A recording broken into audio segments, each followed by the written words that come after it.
What is up, beautiful people? It's Wolfbrother Mythos from the channel Frost and Fist, and welcome to this video. Joining me in tonight's live stream, I've got two brilliant YouTubers whose channel you should already be subscribed to. And just because he's at the top of the screen, I'm going to start with G the Hypersapien. G, my man, why don't you introduce yourself? Hey, what's going on, everybody? This is G the Hypersapien. I don't know if I sound like Crocodile Dundee or not, but every time Mythos does it, I sound like that. Apparently so, because I'm sure the chat will agree that I was spot on, just like my grumpy impression. Yeah, of course. And then, of course, we've got a returning, constant member of the show, my lovely brother, Big Dee from the GameCraft Dragon down below. What's up, my people? What's up? What's up? What's up? You know, it's too bad y'all's camera positions aren't juxtaposed, so that way G would be down under. Okay, never mind. So, guys, I have definitely been hammering away hard at the hobby this week on pretty much one figure, but it's finally all finished. What you guys got going on in the hobby this week? Or as I like to say, what you got for a poach? Whoever wants to start. Go ahead, Want G. to go first, G? All right. Go ahead, my man. I've been working on my Squigosaur, so I don't know if you can see it that well. I've been working on Mozrog, Scragbad, and his Squigosaur Big Chomper. So I went with a sort of kind of a great white shark theme, but instead of doing the grey tones, I did pink tones. So he's going to be more white underneath with more pink tones on top. So I've been working on this for a while, for about a week now. Also, I've done a lot of Mozrog, done his skin and all little bits and pieces on him. Some of his metals. Those skin tones are looking awesome. Yeah, I'm pretty happy with them. I did dark underneath, Castellian green, and then I built it up to Elysian green. So yeah, I'm pretty happy with. I've always liked Elysian green. I tried a different darker undertone, and yeah, it looks quite nice. I had to glaze it up about 20 times, maybe even 100, just little layers just to get it up to nice. But today I might be working on Zodgrod. Zodgrod. A lot of pink. Yeah, the old runt herder himself. And yeah, I've been doing a lot of pink tones, so even though I paint a lot of green, had that itch to paint some green again. You know, everybody has mentioned, like, they feel like, you know, he was kind of and this is not me, this is just the feedback I hear, a useless character to go in the box. But, you know, with the time of the Tyranids coming, I mean, it may not be bad to have a monster killer in your army, you know? Yeah, well, a lot of the beast snaggers, that's what they're known for. They get the trait to kill big monsters and stuff, so that's going to come in handy for sure. That's what I've been playing. I've only had a couple of games, but that's what I've been playing. Beast snaggers, my beast snaggers army box. But yeah, it's a bit pointless putting a runt herder in with the rest of them. In a box with no runts. yeah. Like, where's the grots for him to order around? You know, it is kind of funny. So when I played the first game I had, he didn't do a whole lot. The second game, I just changed him and chucked in the Squigosaur instead. Got rid of the runt herder. That's awesome. The Squigosaur is a complete beast, though. It is. It is. Oh man, I had one of those moments with my Squigosaur where I did the basing last, and I decided to do a fancy basing, and then of course I mixed up some water effects with, you know, a few colors and stuff like that, and it took a few failed experiments to get the ratios right, because apparently if you take your gloss medium and you put too much contrast paint in it, it gets crackly and flaky and doesn't look like water, so that's something good to know. But anyways, I got just a little bit of wet gloss on pieces of the Squigosaur, didn't realize it. So I had to go back in and take forever glazing back in my purples. So that way it just didn't look like big swampy patches, you know, splotched to the skin. Yeah, definitely. Man, before we jump over to D, we got a ton of people chatting away here. It's good to see all of you. My hobby fam tonight. We got the Commodore coming in from high orbit to mod. Happy freaking Friday, everyone. Was that good old commie? Good old commie. We've got. Let's just leave that commie and move forward. We've got the Pale Orc Heyo. We got this awesome guy, GameCraft Dragon, in the chat tonight. Never heard of him. What a jerk. We got our brother. He's a legend. We got our brother Hellworks in the chat. He said, "How's it going?" We got brother Dave in the chat. We got brother Meeks clapping them cheeks in the chat. You know, I know it every time makes you say you want to kill Zane, but it's so catchy you can't not say it after you hear it. We've got Kai. I want to kill Zane. He's the best. We got brother Kaiju in the chat. Brother Garrett. I want to see them Grey Knights soon, brother Garrett. In fact, Garrett, man, I just happened to pick up a brand new bottle of Grey Knight Steel, man. So, you know, bring those Grey Knights. We can get in a game and get some color on them bad boys. Is it me or is G low and hard to hear? Okay. I can boost that if He's just got a deep, sexy voice. he does have that deep, sexy voice. I'm gonna turn y'all up just a little bit to make it a little easier, though. It's all those years from those adult conversations I had on the phone. Got good money for it. 1-900. Oh yeah. Made some bank. We got brother Greg in the chat. Good to see you, my man. You guys let me know if G sounds better. G, give us a sexy monologue for a second, so that way they can see if it's a little better. I need some of that freak music in the background. You know the kind I'm talking about.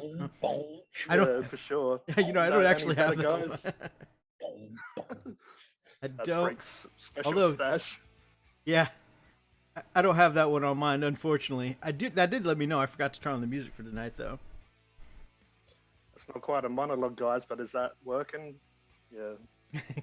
All good for me Let's now. Just gonna let the dog in. Be unprofessional on stream. Right on, man. Okay, all good for G now. Sweet. Brother D. My man. I know anyone who's been following your Instagram has seen you've been kicking out a ton of work this week. Oh man, let's see. I got a tournament coming up next week, Saturday at Factlandia Brewery and Gaming here in town, and it's like really being promoted as like their first real RTT. So we're gonna have 16 players, and we got people coming from all over the state. A couple of big names in the area coming down. So I wanted to make sure I brought my best foot forward. And the reason I say their name as much as I do, because I threw out some shouts before I came on tonight, because I got a lot of buddies over at Factlandia, and they're all active doing stuff. So I'm hoping that they're throwing you up on the big screens there so we can talk with them tonight, too. Oh, that'll be cool. But as someone who, I may not catch them all on a Tuesday, but I'm always listening to your live show. I've gotten very familiar with the name Factlandia, so if I'm ever in town to get a game on, besides your house, I know where to go. You don't understand. You come into town, we're going to go there. We're going to have one of the best burgers in town. And to go along with it, you can't drink right now, can you? Yeah, unfortunately. Oh, well, I'll have an extra Phoenix down for you. They brew their own beer there, and it is amazing. You know what? Maybe I'll take a quick pull if nobody tells my wife. It's a shame she watches the show. I just give you a sip. But and then we'll play some out there, and I mean it's such a great place. The ownership team there, just a bunch of great guys. Just really been great, really been supportive, and trying to get the community really get a competitive scene going around here. It's really good to see. Is that where you do the dojo, where your competitive people just kind of beat each other up and try and learn from it and make each other better? And it's funny because we'll get to a game, we'll have a game going, and some of us will play the first 2 rounds and just stop. Be like, okay, let's talk and do some after action. And we might even not even play the full game. We might just go like 2 rounds just to kind of see, okay, now we know what we know. And now we can come back and try it again differently, or try and look at it differently, tighten up lists, make sure we're doing our actions and doing our stuff. It's just, I mean, the crowd there, if my guy Ryan shows up here, I've got, my guy Ryan, my guy Max, the two of them are really amazing. Comedy is also, he's really helping get the scene there going. It's such a great environment. And some of the people that play there are people you've heard me talk about on my channel, like Tech Noir Painting Studios. He's a regular player there. It's just a great guy. And he's brought a lot of people he knows from all over the place. So it's such a great environment to just learn the game and get better at the game, and still everybody be like super like not hyper competitive. I mean, I get the hell beat out of me, and it's all good, because every time I get the crap beat out of me, I still learn something, or I pick up something, or I change something, and it's really good for that. I mean, I love casual gaming. Don't get me wrong. I love the casual game. I love playing the casual game. I love the storytelling. I'm working with Ray right now, Little D. I'm working with him to put together like an extended campaign type situation. We're going to bring some people in and do some stuff. Are you coming in here with me? Oh, I thought you were going to actually come in here. Welcome to. Might have an extra special guest pop her little head in. I was not. You were. See, this is the kind of crap she talks. I looked at the conversation. And it said, "Hey, you're invited to come." Yeah, no, it said D. Oh, you stop! Everybody loves you. I did say at the end when you said "sounds like fun" that you're welcome to join. Yeah, see, because you don't pay attention. All right, so anyhow, so all that's going on, and so I have been working on a bunch of my Space Wolves to finish up. That's rude. To finish up my army. So I've got Brother Sickerty has his own new botter. Yes, Sickerty. It's Sukkerty. It is Norwegian for candy, because his name is Fat Boy, so that's who he is. I like it. And then I've got Olaf the Havoc, which I got him all done. So I've got now 2 plasma wielding Redemptors. And then I got a couple of these Volkite Relic Contemptors I got painted up. And then just a bunch of my other stuff. I mean, 5 Blood Claws, which you'll be happy to know. I got 5 Blood Claws finally done for my list. I've got a couple of Cyber Wolves. I've got a Primaris Iron Priest. I don't care if they call him a Tech Marine. He is an Iron Priest. So, yeah, I've been crazy busy with that. And then now that I finally got all that stuff done, I am working on the reason I talked about Falklandia earlier. One of the guys that owns the place, Quinn, has me painting up his Sisters of Battle army. That's nice. So I need some of those suits. Yeah, it's a custom color scheme. It's like all mainly blood red, and there'll be all the cloth will be black, and then there'll be some highlights in gold and silver. That's my favorite combination of colors. Yeah, they're going to be gorgeous. Red and gold. That's awesome. Yeah, like I actually can't wait to get to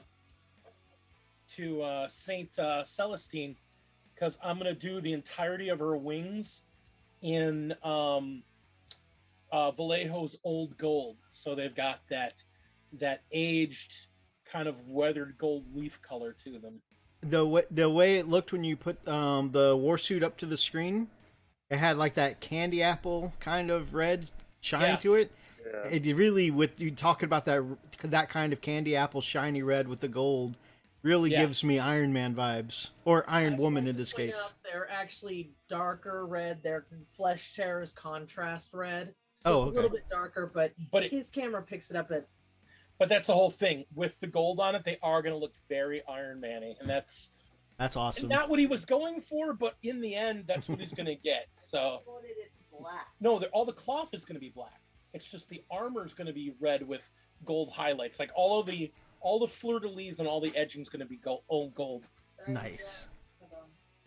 I can't see it. I've got the camera turned. So we got a lot of love for Lady D in the chat here. Everybody's happy to see her. Oh, do y'all want to see what she was working on? Yes. She was also working on my army for the tournament because I'm going to have a board, and she did my backdrop. Oh, wow. That's gorgeous. That is really gorgeous. Yeah, it's not completely done, but this is going to be the backdrop on my board. So when I set the army up on the display board, they're going to have the fang behind them. That's dope. Let's see. Mariko, good to see you. Off to a live letter stream for Final Fantasy XIV. I know where my lovely Lady Lily and a bunch of my best friends are going to be. And y'all gonna have to fill me in on what goes down during the live letter. Let's see, Dave. Did you in the recent GW customer survey? Did you write Mantic rules okay in the comments box? I actually don't know anything about the Mantic rules system, so I wouldn't be able to tell you.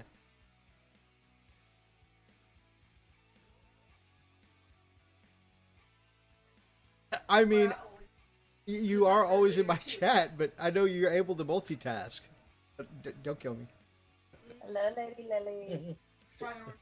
I was telling him that if we got him up, Lady D says hi. I love you. Oh, no. You can do Phoenix down for him. He can have a sip. And he can eat some of their delicious other food. Well, I mean, we gotta get him a hangover burger. Oh, yeah. That sounds great. Well, yeah, we're gonna have brunch with him. By the way, earlier when we talked about the great guy Commodore was, you were like, let's just leave it at Commodore. Apparently, Commodore banned you for 300 seconds. You know, he banned me once. While I was sitting here, he banned me, so I got up and I left. Well, I mean, considering all the control he has in his life, he has to express himself somehow. Dead man streaming. Oh, man. Who Took My Dice says, sweet, great bunch of lads. Oh, are either of you familiar with the Mantic rule system? No. No. I've heard that's the what is that, War of Kings or King of War, something like that? Kings of War? Yeah. Yeah, I've heard that's a really good system. The only thing I know about the system that I really like is the fact that you put all your figures on like a display base. It's not like individual figures. Like you have a squad, you put the squad in like a single like base that can be like this big scenic base. So your army is a bunch of scenic pieces running around. I think that is really neat. I've seen Luke's APS, or now called Geek Gaming Scenics. Yeah, I saw him play that. Oh yeah, he did this one of like tribal warriors on a base with igloos and stuff like that. Yeah, that was Miniac did that. That was amazing.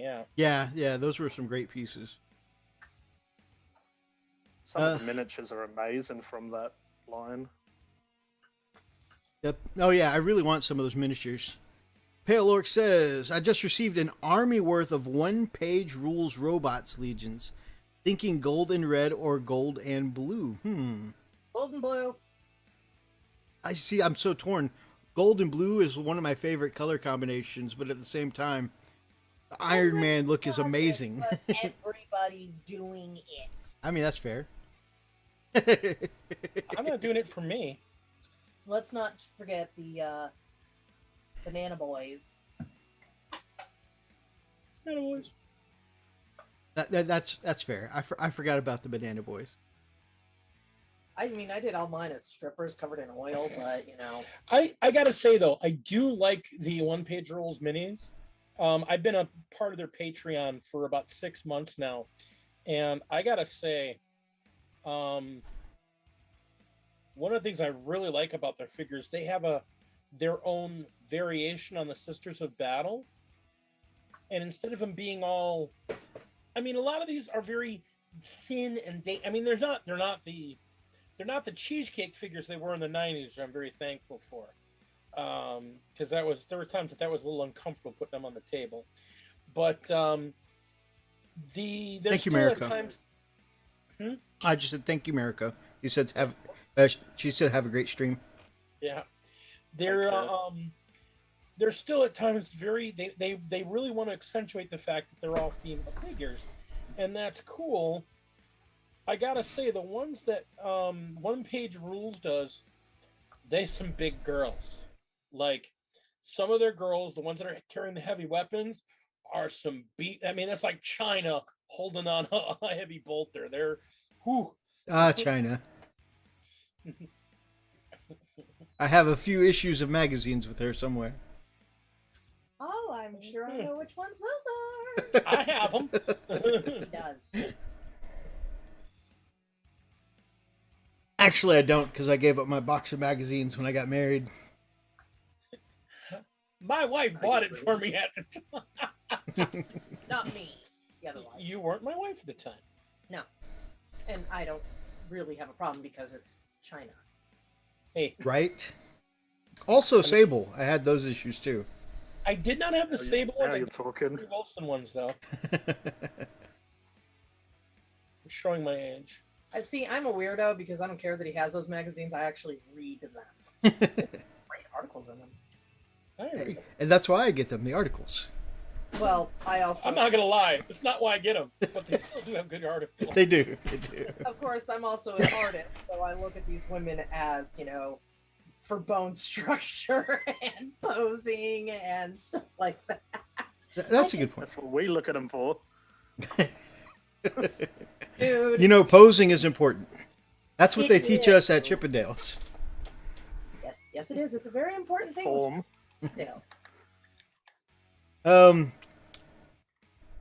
Pale Orc is going to use those one-page rules minis as counts as Necrons, and such awesome General Grievous vibes. Nice. Yeah, they do. Their robot Legion is pretty cool. They've got also a really good set of these. They're like, what do you call it? Renaissance, like knights and riflemen, but they've got this. They're called Vinci, so they've got all these like steampunk, Da Vinci type things with them. Like their steam tank looks very Da Vinci like, and they've got. It's a really interesting set. I mean, they're really the one-page rules. The guys that are designing their still, what are you? I was trying to reach something and my hand shook. Yeah, and what are you doing? Commodore, I need you to ban the moderator for 300 seconds.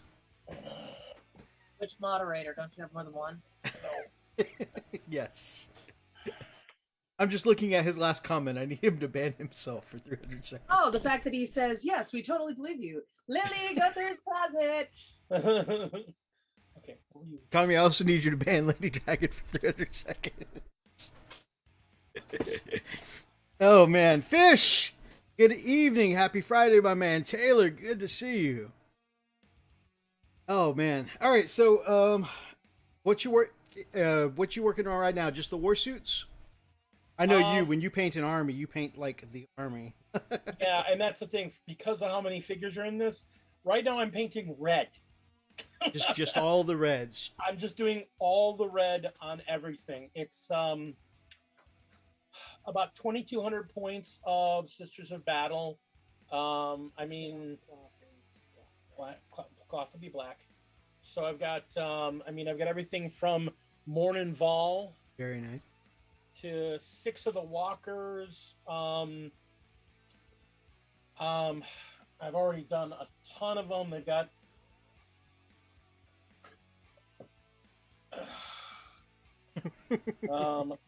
thank you, Oprah. 3 rhinos and 2 of the new tanks. Very nice. But I've got all the base red and all their tank options magnetized. So yeah, I mean it's a large amount. So right now I'm just doing red. That's awesome. So, do you have any tips, or is it just being in that mindset? Because like I have tried many times to assembly line. I'm going to do this color on all these figures and this color, and I can't seem to do that for more than 10 models at a time, or it drives me crazy. 10 is pushing it for me. Like, and that's my normal advice. Not everybody is a freak like me, so I suggest when you're doing assembly line, you do one unit at a time. But like if you're trying to do a whole army at once, don't. Just don't. If you want to assemble them, that's one thing. What are you looking for? Oh, it's because I didn't expect you to come in here. Contrast paint's right there.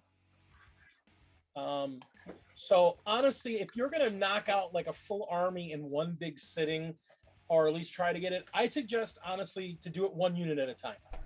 okay, Start with one unit, do it, and keep your color palette simple. That's the other big thing. There are some armies you can't really do this with because your color palette's too complicated.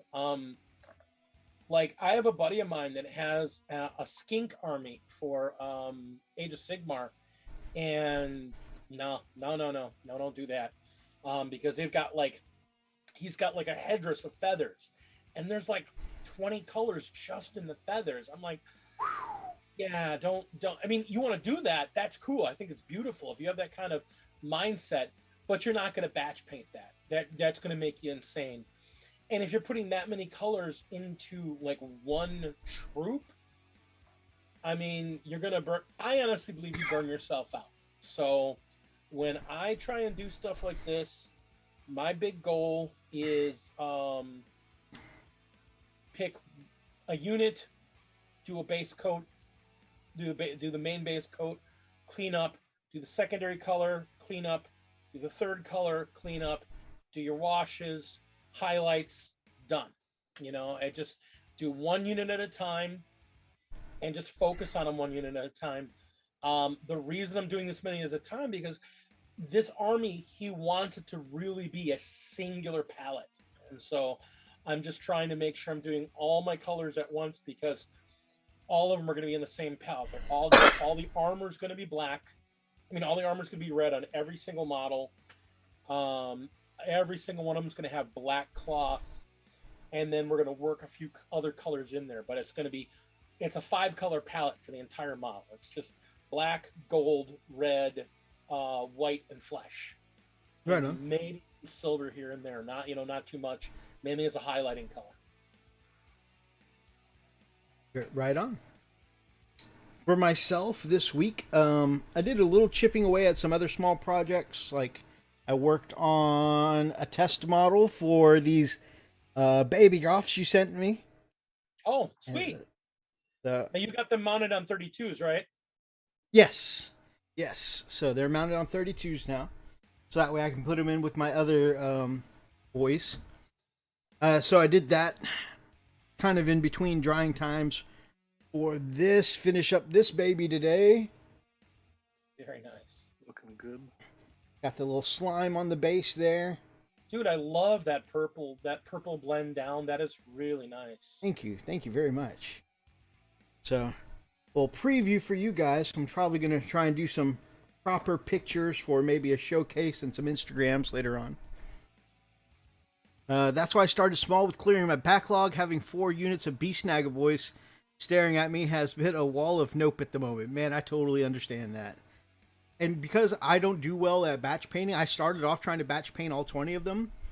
And I did the greens and the black pants. And then after that, I was like, okay, I've got to swap, break these down to 2 small 10-mans now.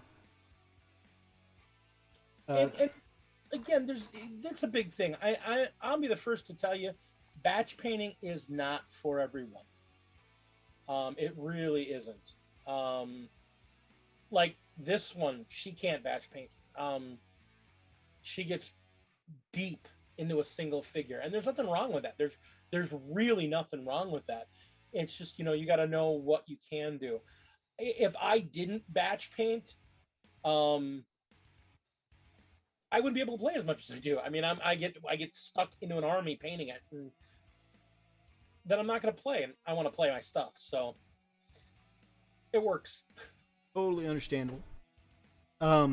Also, I tagged you in our Discord because our brother Superfly was asking for examples of tanks, and he's looking at gladiators, but he said the repulsor would be a close, approximation to see some good, cool armor like that. And I'm like, I know he likes, kind of the darker, kind of grimdark-esque kind of look, and Okay. and weathered. And I'm like, oh man, Dee's got a beautiful repulsor executioner that he'd probably like to see.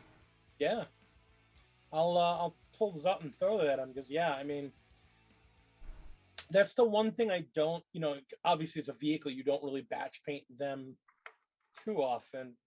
I can't say I haven't done that, because I just realized I did that with those dreadnoughts. Simon Russes I did last year. Oh yeah, and you mowed through 4 dreadnoughts this week.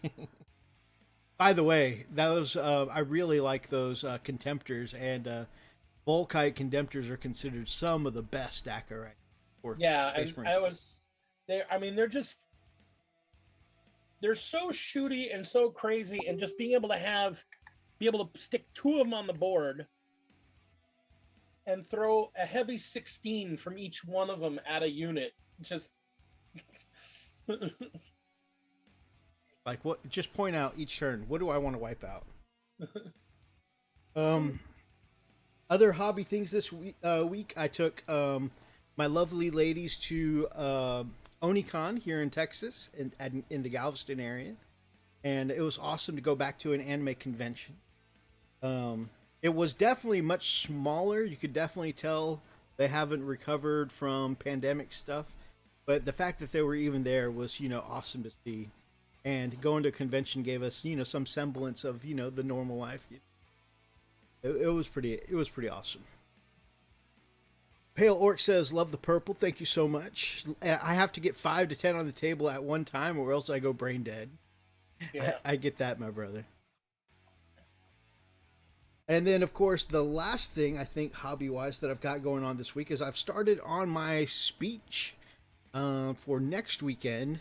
Next weekend, I will be officiating the wedding for one of my brothers, and it'll be my 3rd officiation so far. And so I'm putting together the little ceremony speech for it. They want this one to be very, casual, so it's not trying to avoid the word ceremony, but yeah, I'm starting on that, so it's going to be a good time. And those. Hey, I just realized you're working on Sisters of Battle. Yeah. They're not mine. You're the originator of No Bolter November. Yeah. yes, I am, and these are supposed to be done in September. Man, I feel that. I was about to say my next project is I'm a few days late on finishing up my War Boss here. My next project, though, is going to be actually, I can't show it on stream. It's going to be a project for, I was about to say, I'm going to be doing some fantasy minis for I wouldn't say, loosely a No Bolter November project. But I'm going to be doing some fantasy miniatures, and after they get delivered to who they need to be delivered to, because it's a surprise for an upcoming game. So after I make the handoff, and after they're used in game, I'll be able to show you guys what I'm working on. But Sweet. there's going to be some pretty cool fantasy stuff.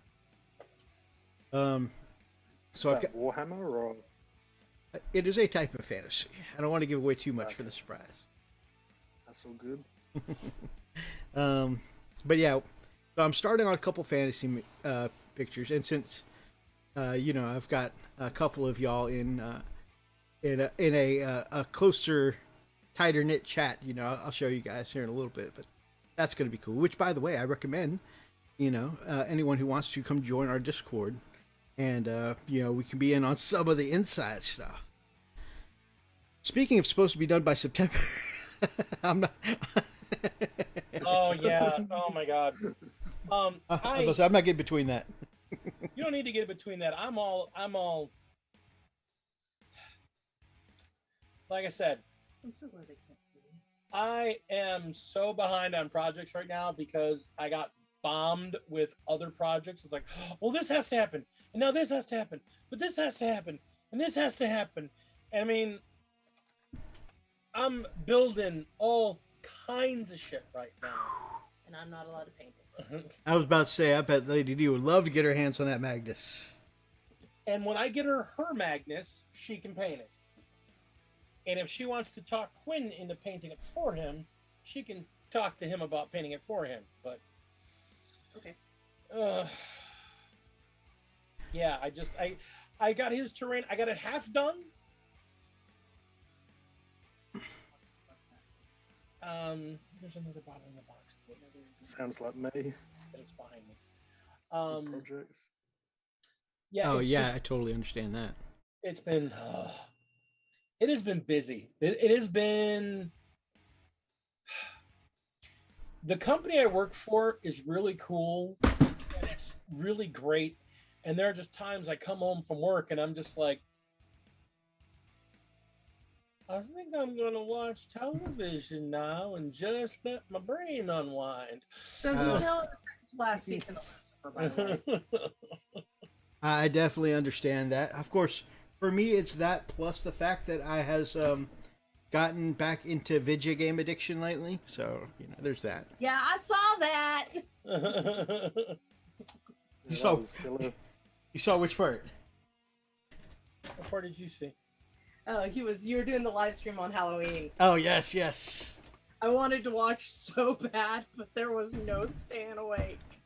Oh man, it's all right. In fact, the video's still up on Wolfbrother Gaming if you want to check that out. I will definitely have to because I like listening to your stories and I'd love to see it all first. Oh, that Babish stuff was getting me. I was loving that. The what? Binging with Babish. Oh. Binging with Babish. I love binging with Babish.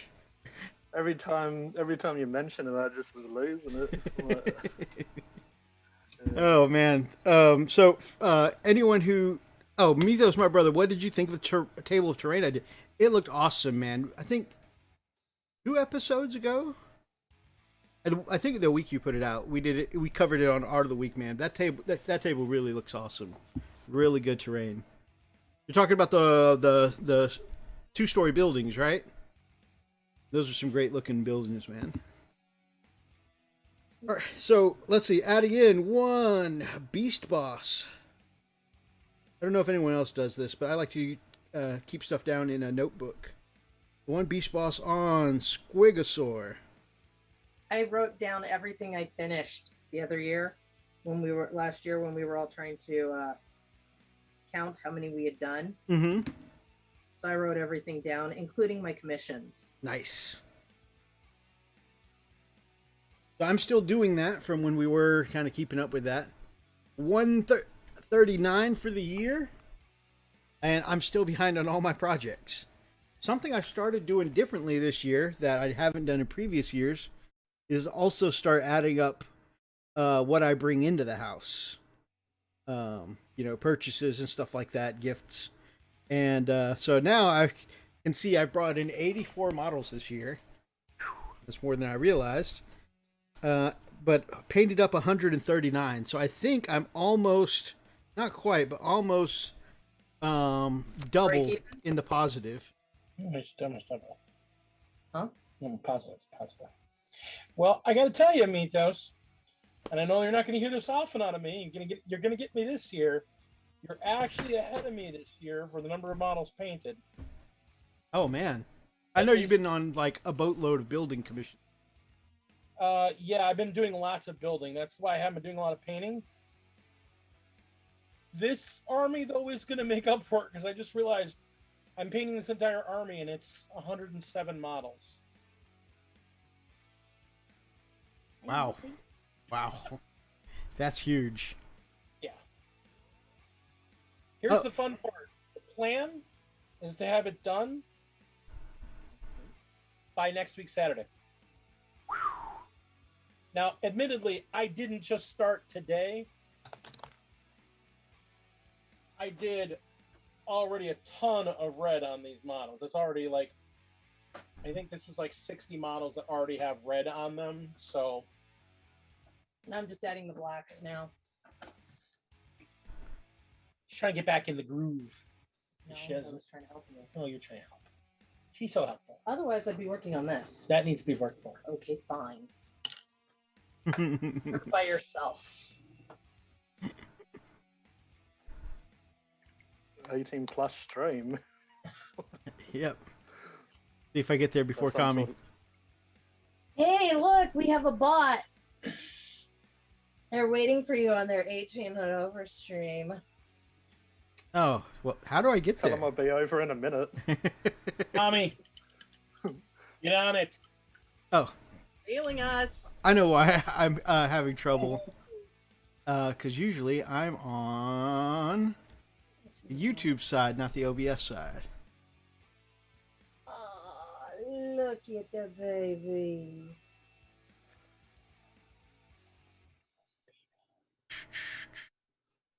Video. I say just. Live. I'm live. Go here. Taken care of. Oh, thank you.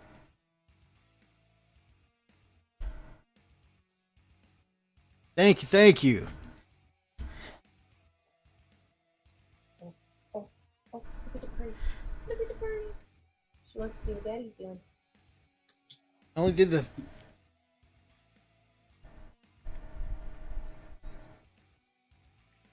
Micro feature. That one's extra. She doesn't like being on her back. You were saying? Is that only 4 days ago? Oh yeah, that was 4 days ago. And how do I have... You were saying?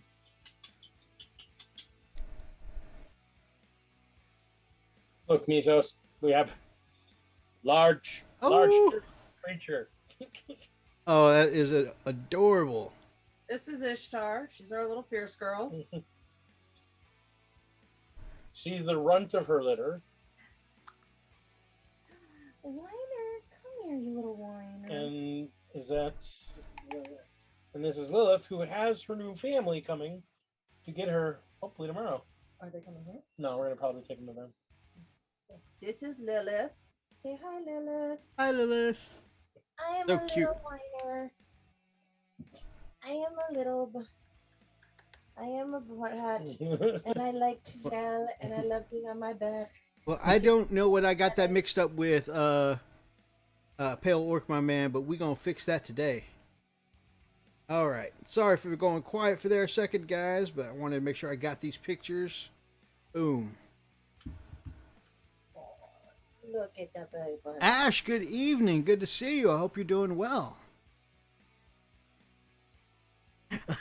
Kami says the one time I look away to work on a model. I appreciate you, my Wasn't brother. Zane. Work it. Work it. At least it wasn't Zane being himself. Leave Zane alone. Zane's awesome. I love Zane. That doesn't change the fact he's a crazy ass man. Although it is ironic that, you know, this is the time we were talking about 18 plus themed magazines. And that's when we get our first sex bot, guys. Could be better. I'm sorry to hear that.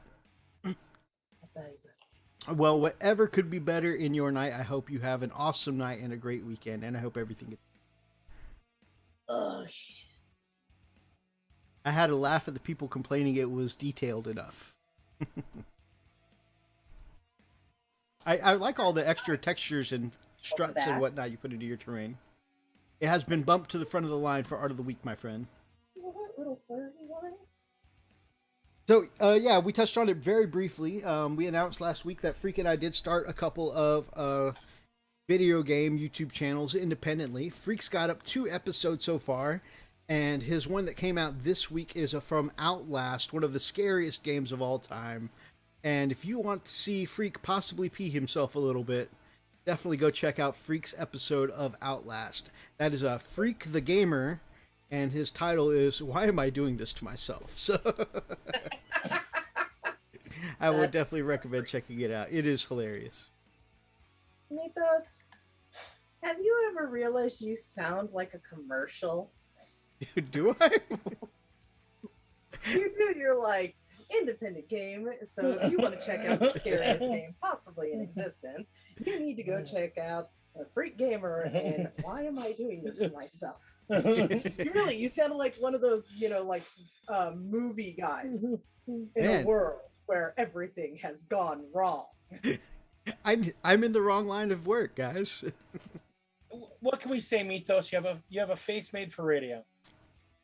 Got a point. You got a point. No, he's got a voice made for an audiobook. So what you should do is you should start reading like the lore stuff and be like, guys, for my friends who are hearing and sight impaired, or just lazy enough that you guys don't want to read it yourself. Man, last year when the and the videos are still popular, but it's not as big of a thing as it was before. When the Google Translate stuff was so popular last year, I kind of wanted to do a Google Translates for different bits of Warhammer lore. I might still do that. That's been an idea percolating for a while, but the trend is over. Like I missed out on the popular moment for those Google Translate fails. Look, the winer's back. So cute. And then of course mine, I did I only have one episode up of Dead by Daylight, and hopefully I'll have an episode of something else come out on Monday. Babish, come back here. I just want to get you on a hook. Featuring Binging with Babish. Wouldn't it be cool if I could get him on an episode? No. The sprite really does look like Binging with Babish, though. All right, so we got our hobby progress stuff. Oh, question.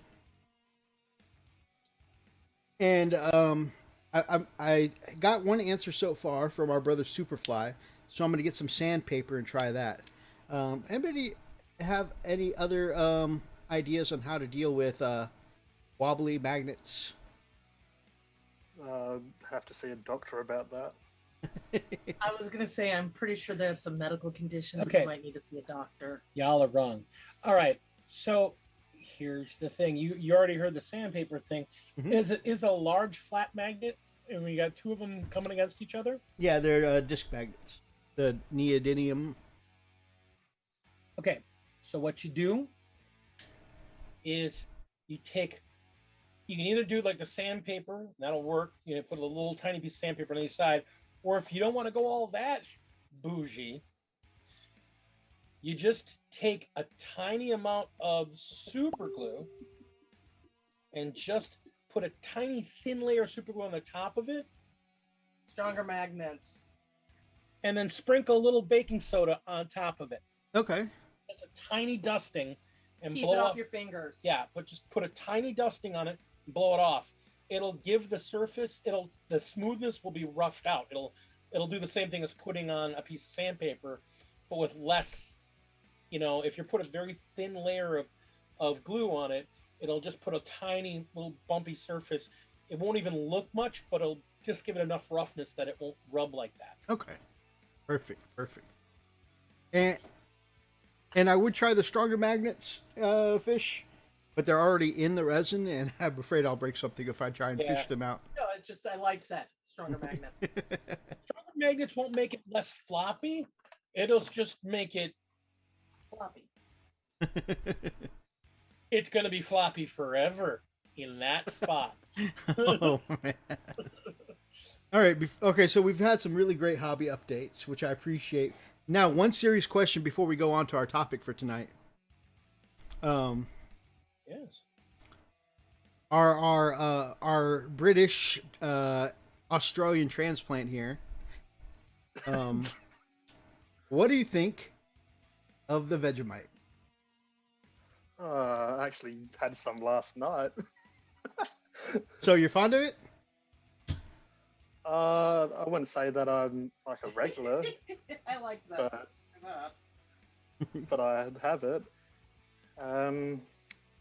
Have you obviously ate some, or are you Yes. planning to?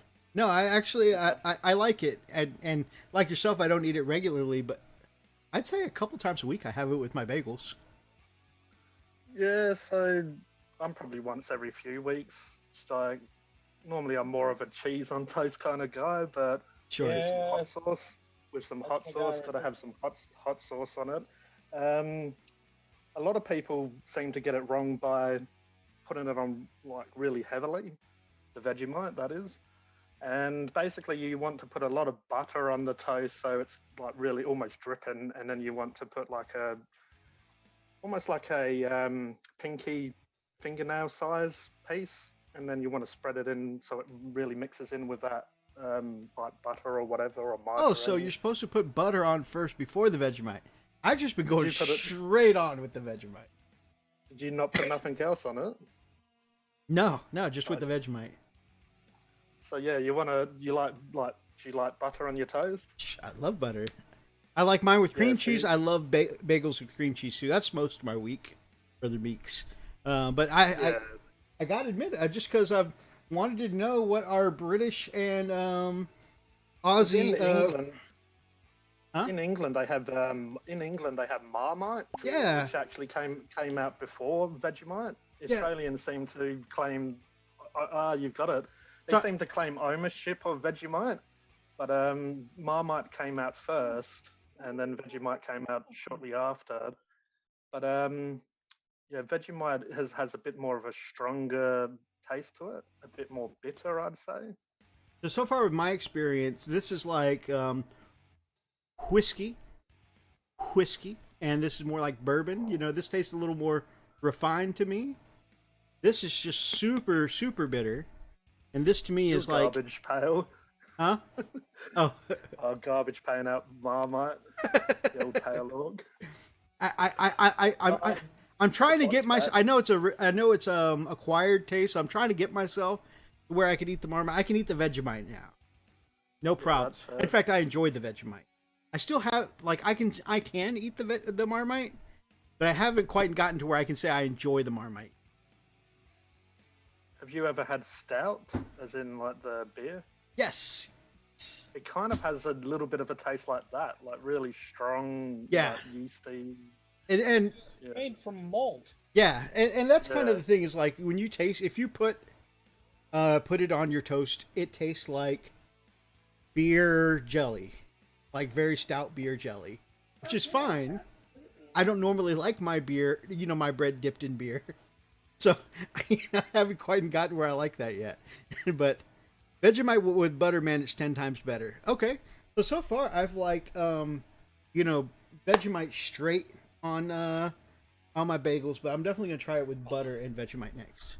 Yeah, that would, if you like Vegemite, that would change your life. Mixing it with butter on it, I reckon, because it just, I don't know, I guess makes it a little bit more creamy, a little bit more, I guess butter's nice with most stuff, really, isn't it? Yeah, butter makes everything better. Ask Paula Deen. That's it. They brought out a Vegemite pizza from Domino's here recently. It is a Vegemite pizza. And how does that go? I mean, I imagine that they just I didn't end up trying it because for the same price you can get one loaded with ingredients. So I was going to try it. because that's one of their super premiums, right? It was one of their limited time Okay. items that you know how those fast food chains just bring out something So for a little gimmick. So the option was the Vegemite pizza, or what was the other one? It was. You could basically have any pizza for $15 delivered But at the time. What was the other one though? It was a loaded chicken parmesan. Oh, loaded chicken parmesan. Another thing I got into this week, guys, is I really fell in love with this food channel called Funkin' Hungry with a PH. Funkin' Hungry. Really great channel, guys. You guys should check it out. All this talk is making me funkin' hungry. Hey. do the intro, man. Do the intro. I want to hear it. Hey, what's going on, everybody? This is G, and I'm funkin' hungry. I love it. Love it. I was watching your Parmesan chicken pizza episode, Yeah. and you mentioned the Vegemite pizza at the end. I'm like, what is that? I mean, it's a jam. Do they just drizzle it on top, or is there? So the squeezy one that you've got, obviously you can get the more traditional spread type. So they just put it on the base. So instead of your pizza sauce, they squeeze that on, and then obviously they spread it out or whatever, and then just chuck cheese on it.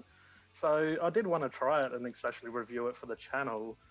But $15 for a bit of Vegemite and cheese when you could get like all this loaded stuff on it. It does seem excessive. Yeah. You could do it at home. I'll probably just do it at home one day, get a pizza base and try it. But also, a lot of people was complaining how heavy the Vegemite was. So it was like, salty and just like, you probably need a drink after, like drink a liter of water.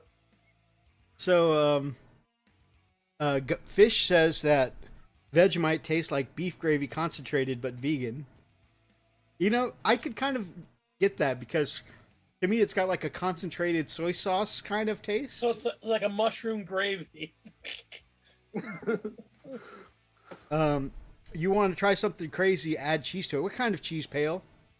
I'm very curious to know. In Australia, they call it tasty cheese, which I've never really worked out what it is. It doesn't really have a name. It's just tasty cheese, but obviously most people would use cheddar. Cheddar makes everything better. Tasty cheese kind of sounds like what we call American cheese over here. What? It's a cheese food What product. Is tasty cheese? Tasty cheese is almost like cheddar, but without the sort of, how cheddar has that sharp flavor? It's kind of like that, but without the sharp flavor. So it's kind of just almost just like sort of that milky taste. Oh yeah, so it says it's just a very mild cheddar. Okay. Without the strange coloring that makes our cheddar like orange. Yeah, so it's cheddar without flavor. No offense to Australians, they can't really handle flavor. There's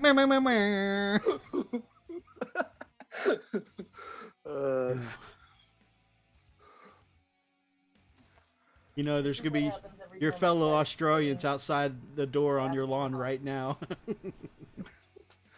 Yeah, like in Simpsons with the pitchforks. Oh, where's Grandpa? I'm a part of the mob.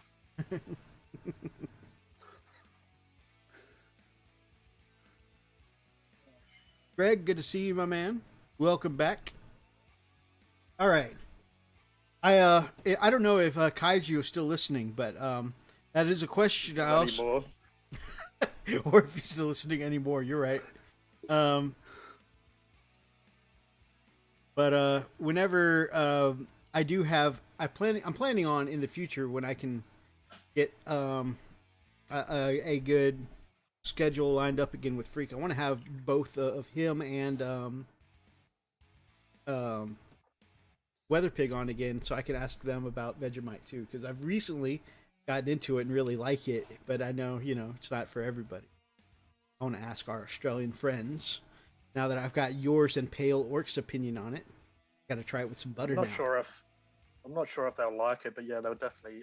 I'd say they definitely say put like butter and stuff on it. Vegemite's probably okay on like a cracker straight, but yeah, most people put it with some spread before, some butter or margarine or whatever. Right on. I'll definitely You have to let me know. You have to let me know if it's. If you already like it, I'd say you enjoy it more like that. Yeah, absolutely. It's funny because I've been wanting to try it for a while, and I was watching a Kiwi streamer I really like from Viva La Dirt League, and he was just munching away on some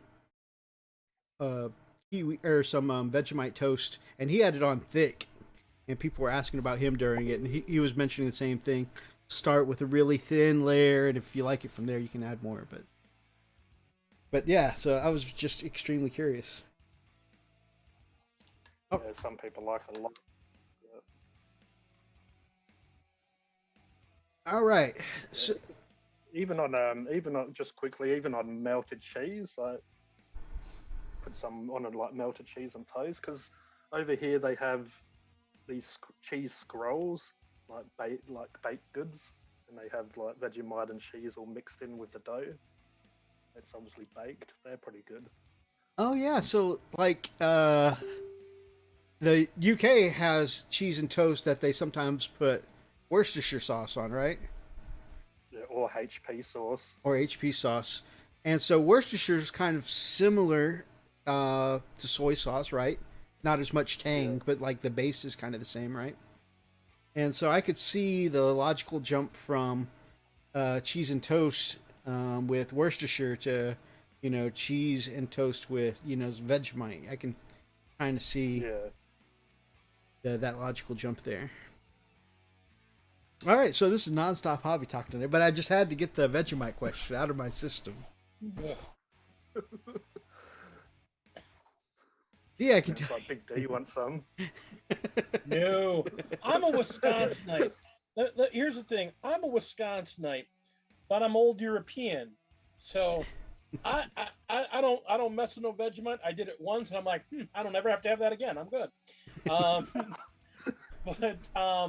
But I'm not gonna say I don't eat weird stuff because, like, when I was a kid, I used to freak people out because you take your lunch to school, and my friends, I'd open up my lunchbox, and my friends are like, "What the hell is that?" Because I would get pumpernickel or a dark rye, and then you toast it, and you put a thick layer of Miracle Whip on both pieces, and then you slice up fresh radishes and lay them on there. And then you chop up some onions, and like the green onions, you put them all over there, and you salt, some pepper, and some garlic salt, and you mash that together, and that's a sandwich. Huh. That sounds killer, man. It's awesome. It's amazing, especially if you use like a deep dark bread that you toast first. It's amazing. Again, I'm gonna need that in a text form after this call because now I'm curious. I'm gonna use it as a recipe. And if you can do it fresh, so you get the bread still hot, and you put that Miracle Whip on there with that tang, and then the sliced up radishes and the chopped up green onions, it's heaven, man. Phoenix will tell you if she was in. She'd tell you because she's had them before. I know this because she's my niece. One that I do that I really like is, as you said, some nice bread, but it doesn't necessarily have to be rye. You put like butter, cream cheese, and really thin sliced up pickled onion. Oh yeah. And that brings that vinegar, sour flavor, and then you've obviously got the creaminess and stuff. It works really well together. Yeah. That reminds me when I lived in Germany, right outside of this complex where they had all of us Americans living in. Right outside of that complex, there was a little convenience store, and you go in there, and I think it was like for $3 American, I could go in there and get a really big, warm, fresh baked brötchen, authentic German brötchen. Rip it open in half. Get from their little deli there. Get a strip of schnitzel. Put it on top. Nice. Boom. Assemble yourself a sandwich right there in the store, and it was so fresh and good. Yeah. See, that's the problem. I'm not fat because I eat junk food. I'm just fat because I eat too much food. I eat healthy. I just eat like, this low carb, low fat. Yeah, but it's 15,000 calories because you're eating your body weight. Yeah, well, but it's healthy, sort of. All right, so Zane! Zane, good to see you. What the heck did you do to Freak, or did you order a newer model off of Wish? I wouldn't call it a newer model. I think I'm a bit better than a Wish, than a Wish product. I would definitely agree. Oh man. Oh, that's horrible, Zane.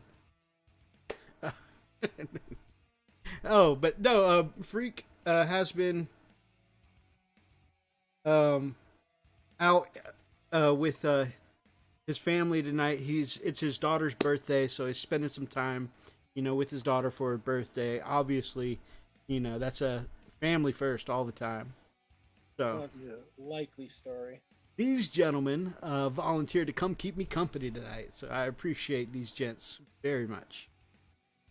As a kid, we had jam sandwiches. You jam 2 pieces of bread together, and there was, and wish there was something in between. That's what we used to call wish sandwiches in military school. Yep. Oh man, you jam 2 pieces of bread together. I like it. Subway meatball subs a bit too hot. Oh man, are they called? Never mind. We're not going to get into that. So, anyways, our topic for tonight is personalizing your army and make them yours. And I thought you guys would be a couple of perfect gents to have in the chat for this kind of talk, because I know, D, my man, we were talking about your Space Wolves, and you had an awesome 2 pages of lore written out so far. And then G, I know in your updates, if anyone wants to check out G the Hypersapien's videos on some of the lore for his Beast Snaggers, you can check out these 2 gentlemen and the description and the links to their channel down in the description below.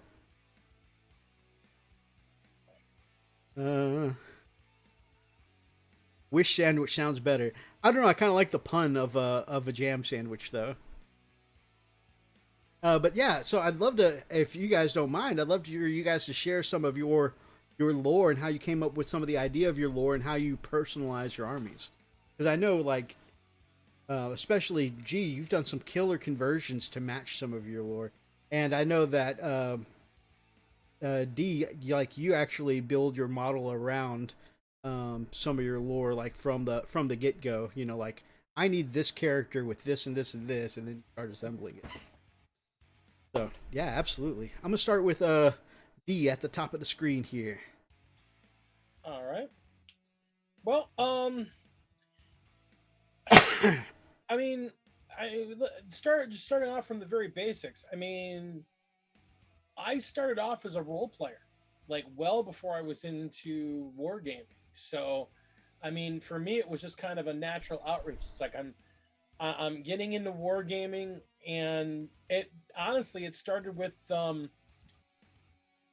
before I was even playing 40K, I was playing the original Blood Bowl, and everybody just wanted a team, and they're I'm just put some colors in a team, and like I remember I freaked out all my buddies because they all just bought figures and just kind of sprayed them and put some paints on them and they were done, and I showed up with this dwarf and halfling team, and they had white uniforms with these red tornadoes on the chest and blue stripes on parts of their uniform and red tornadoes on the sides of their helmets. And they were like, what the heck is this? I'm like, well, it's the Paducah Cyclones. That's awesome. That's who they are. And, it was like, well, how do you design a team? Well, you got to have the story. I mean, you look at like sports teams nowadays. I mean, my favorite team in the world, the Green Bay Packers, they started off as a meat packing plants company team. So that's where they got the Packers from. So I didn't know that. That's cool. Yeah. They started off as a company-owned team for the Acme Meatpacking Company in Green Bay. Although I find a certain irony that they went from meat packers to cheeseheads. Well, I mean, Wisconsin. Well, yeah. It's just the move from meat to cheese. It's just funny. So, I mean, inherently, and I mean, I've written and published 3 books. I've written 2 more that are not published yet. So writing comes, I campaigns in D&D. So it's like when I came to like, okay, I want to have an army. I want to tell a story with my army, and let's say if you tie an army together and you make it look good, yeah, it tells a story. But if you know what the story is before you put the figures down, it helps you direct and make some decisions easy about the army in the beginning to start with. And every army I have has that touch that. My orc army, the reason all of their bases look like they're made of shattered concrete and freeway and twisted junk is because they're on a former imperial world that was abandoned and turned into a garbage pile. They just dump all their garbage on this planet, and that's where these orcs are. You know what? I love that concept, and it reminds me of the planet of junk from Transformers the movie. Yeah, Junkion. Yeah. Yes. That was part of it. It's junk planet. So when I do kit bashes, I can take pieces of Imperial vehicles and mount them on these vehicles, or kit bash these vehicles. Like, it was a trashed vehicle they just dumped there. The orcs found it. They went, hey, it works now. And it's working. It makes sense. That's awesome. My wolves, I just really love the wolves, and I love the whole Viking theme. And I didn't know, I kind of knew what I wanted for a theme, but I hadn't had a story behind them. And then this jerk of a guy sends me a model that looks better than anything else in my army. And I'm like, well, now what the hell am I going to do? I actually got to make something work for this stuff. What an asshole. And so I started thinking about, well, okay, I've now got 4 captain models, but they're obviously not the same captain. Why do I have these captain? And I started looking at, well, all my Primaris have the regular yellow and the black wolf head. But I had this idea, and I started painting my firstborns with a black field and the red wolf head to originally harken back to the original colors for the wolves. And I just kind of went back and forth with that. And finally, after looking at the captain you sent me on Thunderwolf and the 3 other captains I had made, I'm like, I was watching Vikings, and I'm like, having a council of Jarls, that's a really cool idea. And then it just kind of exploded from that. That's awesome. I love the amount of lore that you've put into your army so far. Pale Orc says, personalized armies, and you didn't think of me. Mythos, I'm hurt. I'm sorry, man. So let me tell you that the trick of reverse engineering. So it started with, I needed volunteers, and these beautiful gentlemen, gee, show that handsome face. Gee, these beautiful gentlemen volunteered, and my thing was, what do these gents have in common? Boom, I know. And so it was a reverse engineered idea. But if I had started with the idea first, I definitely would have come to you. In addition to these, what do we have in common? Good looks. Besides the dashing good looks. I mean, and honestly, if you're gonna have Pale Orc on, you're not talking about the custom lore behind your army. You're talking about, hey, look, I got a bunch of garbage. Can you build an army from this? Look what I made! Man, garbage man can. The amazing scratch builds he's made for sure. We got to do. Yeah, when he comes on, we just got to showcase the amount of scratch builds he does that are just so cool. And it's so awesome to see because the stuff that we've shown on the channel were some of his first pieces. And I'm like, this looks like a guy who's been scratch building his whole life. So you can see the progress over time. Yeah, it's absolutely, but it's like you see the progress over time, but at the same time, it's like he started an expert and got higher from there. Yeah. The garbage man. Oh, the garbage man can. The garbage man cometh, And then the garbage man buildeth. Fish says, my lore started as a kill team. Started in, that's K18, I guess the kill team that came out in 2018. Yeah. Didn't have the books yet, so I bought some Storm Boys. Turns out you can't play them in kill team. Converted them up to be commandos, and then the Rocket Grot became my leader, Mutaspore. Nice. Yeah, the funny thing is I did the same thing with my very first box of Space Wolves. I didn't have the codex yet, so I bought my first box, and I was just clipping stuff out and putting them together, and I'm like, oh man, the first thing I got to build is this guy with a bolt rifle and this awesome looking Viking sword.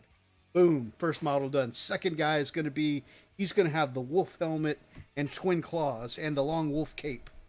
Yeah, it turns out you can't take any of that in just a regular Space Wolf squad, like of your Blood Hey. Claws or That's a Wolf Lord. What do you call it? That's a what do you call it? That's a squad of your elites, man. yeah. So they ended up as Wolfguard, or yeah, they ended up as Wolfguard later on. But they all had like special weapons, and like two of them were built like Blood Claws, but I did like the pistol model, so I put Storm Bolters in their hand, and yeah, you can't take any of those things together.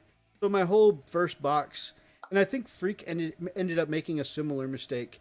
My whole first box was illegally built models, but I ended up using them, in different ways in my own.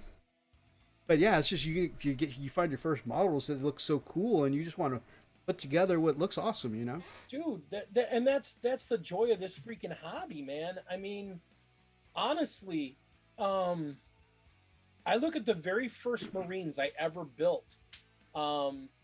I was I've said it before. I was a fantasy player, and I wanted to always buy. I always wanted to build and play Vikings in fantasy, and they didn't have them. They had one unit. There was a box of plastic. There were the Kislev Raiders, and they were basically a mercenary unit you could take with a couple different armies, and they were skirmishers, so they didn't have to have a hero figure attached to them. They could just run all over the place all on their own. So they were a good unit to have, but they were basically Vikings, but you couldn't really build an army around them. And then the store owner was like, hey, the store owner showed up. He's like, hey, I got you your Space Vikings. And I'm like, Space Vikings? And he hands me the Space Wolf Codex. And one of the things I did was I bought the 30-man box of Beaky Marines, and I bought a box of the Kislev Raiders. And I took all kinds of parts off those Kislev Raiders and was putting them all over those Space Wolves. None of them were officially legal in second edition, what do you call it, Warhammer? It's like, none of that was legal. But they looked awesome. They looked awesome, yes. So, I think I find myself doing that a lot now. Still, like, I still look at the rules now, but like, I really love that stuff like this. It kind of starts with building with the heart instead of building out of the rule book. Thank you, gorgeous. Yeah, so I got into the hobby when I was a kid, and I'd say, even you want to use your imagination. You want to really, make the stuff yours. So you just, especially having lack of funds, you're not an adult, you have to save up all your money, so you just go all out when you do get like a new unit. And that's the beauty of it, of course, when you're not taking it super seriously and you're building with your heart, if you got the right group for it or your friends or whatever, you can just, you're not super caught up on WYSIWYG, right? It's just, you can play with intent, so it's not that big of a deal. And so, yeah, you build with your heart. I know that's why, we tease our brother Hellchild, but really he impresses all of us because he's the kind of guy who buys 5 boxes while he's at the game store. And then he opens up the boxes and dumps all the sprues into one bucket. Just like, because when he's building, he's like, I need an arm and a leg, and I need some bits to make his chest look interesting. And, he's just going through, he just builds not according to a book, but whatever looks good in his head. Yeah.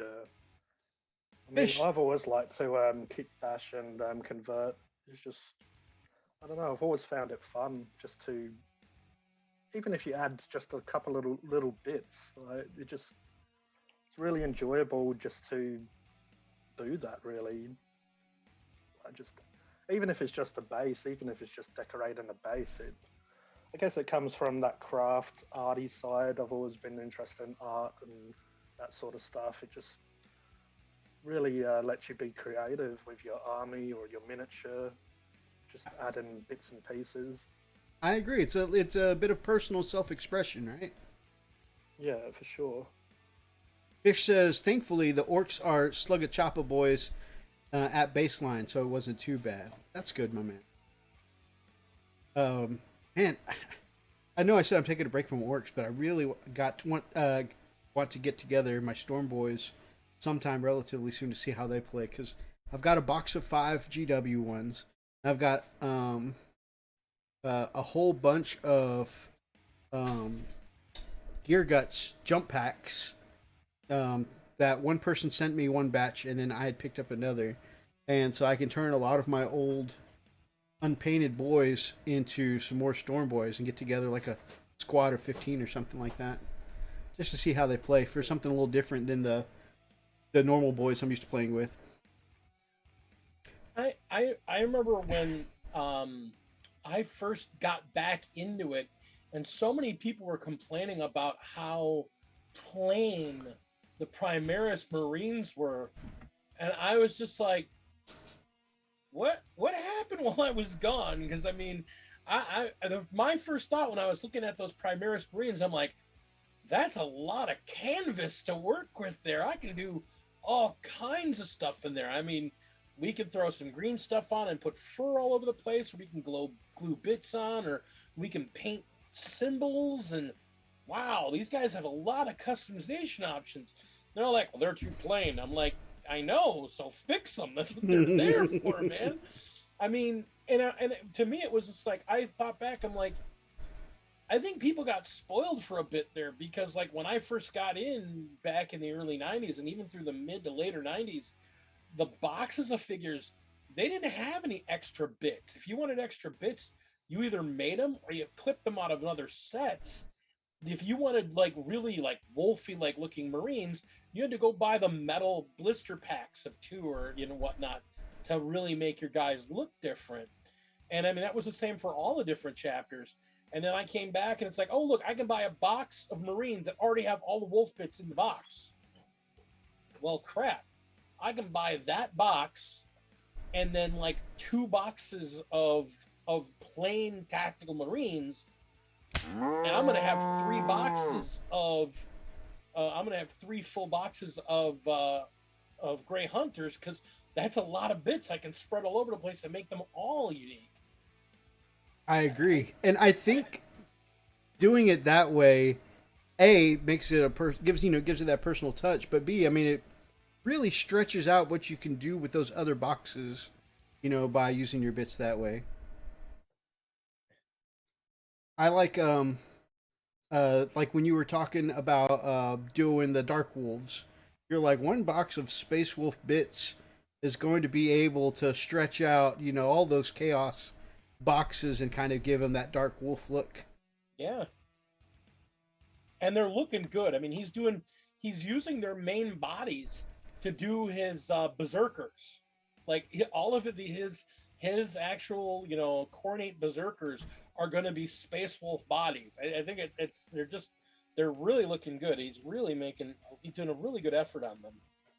And I just, the idea of having all that lore, I mean, I'm really proud of Ray with that, because, he got the idea for playing in a Dark Heresy campaign where he was playing a fallen Space Wolf. And he eventually, that's what he's building. He's building this entire chapter based on this character that he played. I like, I think he's the only person I know, well, maybe not the only, but he's one of the few people I know that started with an idea for lore, wrote out a bunch of the lore, and then was like, maybe I should build an army together based around this, and then brought rules and models and whatnot into consideration. Yeah. Speaking of lore, G, do you mind telling us a little bit about some of your banjo boys from your Beast Snaggers? Oh, well, basically it started in a pretty grim, dark way.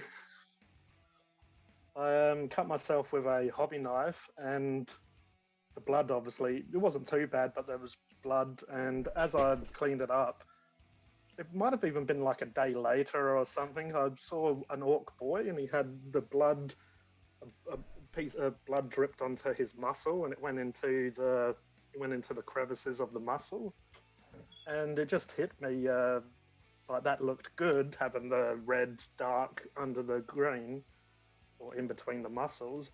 And then the name the name just came to my mind, like blood moons. Might have even been a blood moon around that time, but it kind of all lined up. And I like bad moons, are pretty cool. I mean, I'm one of those people that like all the clans, so it's so hard for me to say I like one or I'm gonna dedicate myself to one clan, because I like I like goths because they're up close and personal. Bad moons because they're really shooty with the Daka. But yeah, I just thought make my own chapter, Blood Moon, so it's sort of touching on the blood axes and bad moons, but it also gives me room to be able to make my own chapter and basically play any chapter if I want. But when the Beast Snaggers started to be released, or they started to mention them, I think you had mentioned too that your I think it was when you were working on your Squig Buggy that the face kind of reminded you of some of those movies. Yeah, so with the Squig Buggy, basically when the Beast Snagger started coming out, I thought the idea of the Blood Moons were basically cannibalistic orcs. They're sacrificed to Gorka Morka, big game or big monsters. So the Beast Snaggers, it's almost like they took a little bit of my idea because they hunt big beasts and stuff. Games Workshop probably have drones or something around my house. Of course. Listening in. But yeah, so they're cannibalistic orcs. When the Blood Moon happens, they become really sort of frenzied, and basically they become stronger, and they sacrifice big game to Gorka Morka, and they're interested in obviously the blood side of stuff as well. So they just, it's really sort of around the whole idea of blood. It might sound a bit corn-like, but I just thought a lot of tribal people or whatever through history, they've always sort of sacrificed stuff to gods and stuff like that. And I had this idea of making them quite tribal. That's why my Beast Snaggers, I put a few feathers and little bits and pieces onto them, just to make them seem a little bit more tribal. Just like your Smash a Squig has a whole headdress on, right? Yeah, so it sort of has these knives or these dagger parts and feathers and stuff. But yeah, before I wasn't able to get a box of the Beast Snaggers at first. You actually repping it in the background there. Oh, yeah. Old Beast Snagger box. So I wasn't able to get one, and then I ended up being able to secure one for a pretty reasonable price, because obviously they was overpriced everywhere when people were selling them. But yeah, basically when I got that to celebrate, I finally got some Beast Snaggers and won't have to wait, I started working on the Rucker Truck Squig Buggy. And yeah, when I reviewed, obviously on the G the Hypersapien, I review a lot of orcs because I got out of the hobby for so long. When I got back into the hobby, some of the kits were new, and some of them was old, like the grots and the knobs and stuff. They're the same miniatures from back in the day when I collected, and the boys, they didn't change. But some of them was new, so I thought I'd sort of document my journey of looking into these new kits and looking into the old kits. And yeah, when I was working on the Rucker Truck Squig Buggy, I realized a lot of them were really mutated looking. They weren't, I mean, orcs are quite quite ugly anyway, or quite, a personal sort of taste. But yeah, I was looking at these Rucker Truck Squig Buggy orcs, and they just seemed like Hills Have Eyes, sort of the movie where they're mutated and they have all this sort of mutated skin and stuff, and they have way more scars than normal orcs as well, and they just have. I joked and called them green necks, kind of like rednecks, but green necks. And yeah, so that was also going into the idea that the Beast Snaggers, they're all sort of under the one banner, but the Rucker Truck Squig Buggy orcs are even more crazy, even more cannibalistic, even more, far gone, mutated, and just a little bit crazy. So that helped with the lore, or that was just, something nice to add to the army as well. And then, yeah, with Mozrog, I kind of didn't do the red in between his muscles. I wanted to keep him more like the cover art a little bit more. See, Kaiju, you didn't wash all of them that way. Yeah. Did you ever hear about Kiss when they done a comic? They put their blood into the ink. Oh, I didn't know that. For the comic that they did, they put like a drop of all of their blood into the ink, so it had like a little bit of them in it. That's awesome. Yeah, I didn't quite put my blood into the miniatures, but that did come to mind. Like put a little bit of blood into the corn red. Yeah, that's it. Every time you get it. But I've actually, I'm diabetic. I got to check my blood sugar every morning. When I do the needle in the morning, I could just do that every time I get a new pot of corn red. Just pop open the top. Yeah, blood for the blood god. Then you won't have to buy it after a while. You just have the good stuff. That's nasty. That's nasty. That's nasty. I'm a brush licker, so I should probably not do that. Especially if you're sharing brushes with somebody. That's nasty. That's nice. The whenever you do a truck for your boys, please tell me you're going to convert the dude in the back with the big shooter to have a banjo. Banjo Kazooie. Give him a banjo for your green necks. Inbred. I've actually got a couple of other, I guess, clans or lore behind. There was the Immortals I wanted to do that were a bit more. Basically, they're going to be the other orcs, the ones that have a bit more technology instead of the beast. And the Immortals is from Grimgor Ironhide from Fantasy. His Black Orcs were called the Immortals, and I'm a huge Grimgor fanboy. He's my favorite orc, and I just love the lore behind him. What makes him your favorite? Always like, fantasy is what got me into Warhammer. That's when we went to a friend's house. The kid and his dad played Warhammer Fantasy. The dad had Empire. The kid had orcs and goblins. Just when I saw orcs and goblins, I fell in love with them. The old sort of Mongolian Viking-looking orcs when they had the hats with the big spikes on them. Like the Goths you got there. Yep. Yeah, similar to them. So I just fell in love with orcs, but basically I didn't want to have the same army as the guy. So at first I went Dark Elves, didn't really get into them. Then I ended up getting into Lizard Men. Got into Lizard Men, enjoyed them, but my heart was never into it until I decided I'm just going to collect orcs and goblins.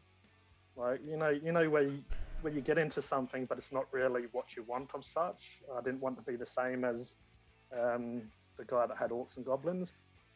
But yeah, as I started getting into orcs and goblins, they've obviously developed, had new editions come out. So the lore and stuff was being fleshed out more. And then it had new artwork for Grimgor Ironhide. And I loved how, I know it's kind of cliche, every orc, the biggest, the strongest is obviously the boss, but no one could ever take on Grimgor. And Archaon in Warhammer Fantasy or Age of Sigmar, Grimgor got into a fight with him. And like a lot of times when orcs find a really good fight, they don't kill the person, they let them live so they can fight them again another day. Yeah. He did that to Archaon, but he kicked him in the nuts. And he sort of walked away and let him live. And obviously then Archaon ended up ending the whole Warhammer, that was end times. Archaon and Chaos took over. So basically Grimgor could have killed him, but he just walked off and wanted to fight him another day. Well, no wonder why he destroyed the universe. Yeah, being kicked in the nuts is pretty bad. By an orc. Yeah, with a big hobnail boot, bang. Oh. But I just love Grimgor, and when they finally brought out the model for Grimgor, absolutely loved him. He's holding a Bretonian's head, just his head in his hand, and I love the lore behind him. He has blood-soaked armor and different stuff like that. So so the Immortals were sort of a nod to him and my love for him. Because I was actually going to call my channel like something about Grimgor. I've kind of used that game in Skyrim, that name, in Skyrim and stuff when I've done orcs. Kind of always used Grimgor. That's awesome. But yeah, so I was going to call my channel something around Grimgore or Gorkamorka's workshop, but I ended up just going with G the Hypersapien, so I could sort of just work on other stuff, not just dedicated to orcs. So, That makes sense. but and so I had the Immortals, which are the more techie side. I was going to make them sort of like Krork more, so they're sort of not quite orcs, not quite. They're basically more evolved, and the idea was they was underground of this planet. So they was living in the core of the planet, so they didn't sort of die off like the Krork was meant to. And then the other speed freak side of my army was going to be called Revheads, without the H. So that's going to be all my speed freaks basically. And so yeah, I've sort of got that big war happening. But That's have awesome. All these sort of have these smaller clans come together for a greater good, like the fish heads. The Commodore says Archeon gets kicked in the nuts. I'm destroying everything. No one can know about this. We're wiping it and I quite starting like over. Archeon as well. Archeon's lore is pretty good as well. I like his lore. Kaiju says, wait till I do my Corn Demons next year. Kaiju, that's such an interesting red tone. Hey, you're looking awfully pale today. I do want to do some Space Marines as well. I have ideas and lore for Space Marines, but it's just, I guess, doing channels and all other stuff. It's hard to sort of. I guess I want to sort of get these orcs done and then move on to Space Marines. But yeah, I've got a couple of chapter ideas for Space Marines. I'm interested in those too. Yeah. Because like everyone, I guess you have these ideas, like you were saying with Ray, like Little D earlier on. You have these ideas. With my Space Wolves, I actually was starting to work on them before. Basically, I guess we was about 16, 17, and we started, getting into drinking and stuff like that. So we did used to have some drinks and play some Warhammer, and that was awesome times. I never did any drinking when I was 16 or 17. I was purely legal and by the book. Oh, I was 18 at the time. I was legal as well. So yeah, basically the idea. I was into sort of cars a little bit at the time, and the Supra's midnight purple I really liked. That really dark purple where it looks black, Mm-hmm. and then in certain light when it shifts, it turns to like a dark purple. Yep. I really liked that color. So I was going to do my Space Wolves that color and call them Night Wolves. Nice. And sort of they hunt at night, sort of going into the whole wolf idea that they hunt at night and that sort of stuff. So I started painting some Marines purple with gold trim because I really liked the combination of purple with gold. That's awesome. So yeah, I'm still want to do them one day, and I do have some Marines. I have Indomitus and I have the Prophecy of the Wolf. Did I ever show you my purple Wolverine I did for the 3 colors plus black challenge? Might have seen it. I'm not sure. I really like, after doing that challenge, I really like the way purple looks on a space. Yeah, so yeah, I started doing them that color, and then basically we stopped doing the hobby for a few years. But I was really getting into. I did have my orcs and stuff, but I was really getting into Space Marines. I think it was because my mate was Imperial Fist, and I used to always verse him with orcs, and because he had a job, I was still in school at the time. Mm-hmm. So I had orcs like boys, knobs, storm boys, and stuff. He had like a tank, a dreadnought, and he just used to shoot like las cannons and stuff into my orcs, and they would just die. And it was still fun, but it was always like, maybe I'll get Marines one day just so I can burst him again, and then be like, oh yeah, see if you can get through my Marines. So, and I liked the whole. Dee was talking about the Vikings, and I just like I really love wolves, the animals, and just Same. a lot of stuff about space. Same. A lot of stuff about space wolves are just really cool. Yeah. Well, you are definitely And, preaching to the choir here. Yeah, them around the good to the people that know what I'm talking about. But I've never actually spoke about this other Indomitus army that I was going to work on. So this will be a bit of a Frost and Fist exclusive. Yes. I'm tossing up between the idea of either White Lions or White Templars. And when I saw the Indomitus set, I really liked how they had that knight vibe to them. Mm-hmm. You know, they had the cloth and they just have shields and they sort of really old knight look to them. So yeah, just fell in love with the way they looked, and that was one reason I got Indomitus. So I just thought a lot of the Marines are okay that I've seen since I got back into the hobby, but I've just fell in love with the way they looked, the Blade Guard veterans and They all do that look sort of amazing. stuff. So I just thought they remind me of old Templars, Knights Templar. So I sort of wanted to go into that direction, and most likely do the armor silver with all white cloth, and then have red crosses on it. You know, basically kind of like the old Knight Templars. If you played Assassin's Creed, they really go into that. Oh yeah. And they had the red cross, the sort of St. George's looking cross. That sounds amazing. And so I wanted to sort of flesh out an army like that. I was even wondering if I could somehow, but it's been hard to find like lions for them to ride on or something. I know. Dude, I got an answer know, for you for that one. Yeah. I actually have an answer for you for that one, because Little D, when he's doing a set of Marines based on the guys from Dragon Age. I forget what they're called. Yeah. The Grey Wardens. The Grey Wardens. Yes. And he needs lions for them to ride on. So I found some STLs are specifically designed to fit cavalry type Marine figures on them, so they're riding on these lions instead of wolves. That's awesome. The only sort of one idea I had was the old High Elves used to have lion guards or whatever they was called, and they had lion chariots, like High Elves with lion pelts on them. Mm-hmm. But also I wanted to sort of go into that direction a little bit.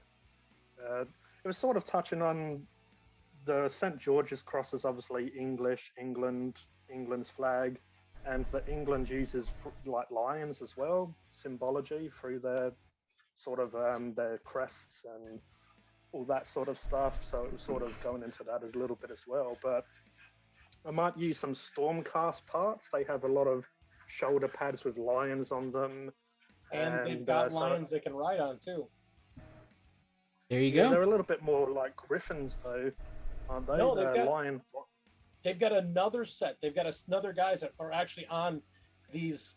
They're dragon lions. They're not griffin. They actually look like lions with like dragon-like claws and stuff on them. Yeah. So yeah, probably use some Stormcast bits in them. I've even found some third-party companies. I think Puppets War. There might be some other companies that either do Templar-looking stuff, so going with the knight look a little bit more. But some do lion helmets for Space Marines and shoulder pads of lions. So yeah, really wanted to go into that. And I'll probably call them White Lions, just because if they're White Templar, people might confuse them too much with Black Templar. But after as well, the Black Templar line came out, I thought, I'm probably going to use some of those Marines in the army. I don't really like the candles on their shoulders, so they'll be coming off straight away. Like Spud cutting off all the knobs. Yeah, so even when I'm in the shop, I'll be opening them and cutting them off before I've even left. Before I've even paid for it. Like, what are you doing? Oh, don't worry, I'm buying these. But yeah, they have some cool looking stuff, so I'm probably going to use them as some of the leaders and whatnot. I mean, you're interested in Stormcast Mythos, so you probably know, but there's that guy that's doing the superhero landing, yeah. Yeah, so I might use him. There's a few guys that have come out with lion. Like there's one person that has a lion crest, like chest plate, lion. So yeah, I'm just going to get some of them and do what we're talking about: kit bash, convert, create the lore, or create the miniatures to sort of represent the lore behind them. Haven't sort of gone too in depth with the lore, but obviously they're sort of, I guess they might even look at Sigma as a lion god or something like that, possibly. Like, you know how that would be cool. Like you know how Aslan. yeah. So I guess it's because they hear about the god, and then you know through generations they kind of adapt and change it to their own sort of idea of what they see a god as. Just like in our sort of humanity, we sort of everyone looks at a god or whatever as a sort of different looking being or different looking sort of creature or god or whatever you want to call it. But yeah, just Agreed. lions I like as well. I really like the animal lion. They're, I guess, quite strong and powerful. You know, they're quite sort of they're just really, and how they move in packs. But they have the leader, similar to wolves, I guess. But they have the alpha, and then they have the the pride or the pack of lions. So just You ain't so lying. As I said, as soon as that's it. But yeah, when I saw Indominus, I just fell in love with those Marines, and just how we're talking about making them your own. I saw them, liked the way they looked, but then I want to make them my own and just adapt them. And yeah, it's just always fun to kit bash and I'll get some Stormcast and I'll just jam them together, just like the jam sandwich we was talking about earlier on.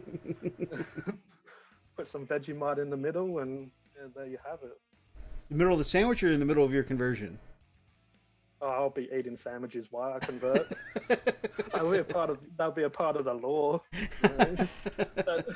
When they're not at war, they sit down and have a nice sandwich. There you go. You know what I like about lions so much is the guys we can lay around and wait for the ladies to bring home the bacon, occasionally chase off a hyena, just laying there. Yeah, they do lay around a whole lot, eh? Just laying around looking sexy, waiting on mama to come home. With their nice fluffy fur, their mane, just you can just imagine them with an afro comb, just combing their hair while their woman's going out. Hey, gorgeous. Welcome back. Have I told you how beautiful you look? Doing a custom chapter that you can do that kind of deep lore with and kind of deep dive into. You know I'm playing my love. It's actually probably one of the best parts of the hobby. Yeah, I really enjoy it. I really enjoy converting. Just, I'm not one of these people that hate building. Mold lines can be a bit of, a headache. But just when you've got the bits and you just put them together, see if something works, put a shoulder pad, no, that doesn't work. Put a different head on. But when it comes together, it's just amazing. I agree. I used to not really be a fan of building, but through all the converting, and I think, I've done a lot of conversion with my Scars and my Wolves, but I think I've done more so with my Orcs, and I think the more I do it, the more I'm enjoying the building process, not by the straight out of the box following all the instructions, but putting my own spin on it's making me enjoy. Stop encouraging her.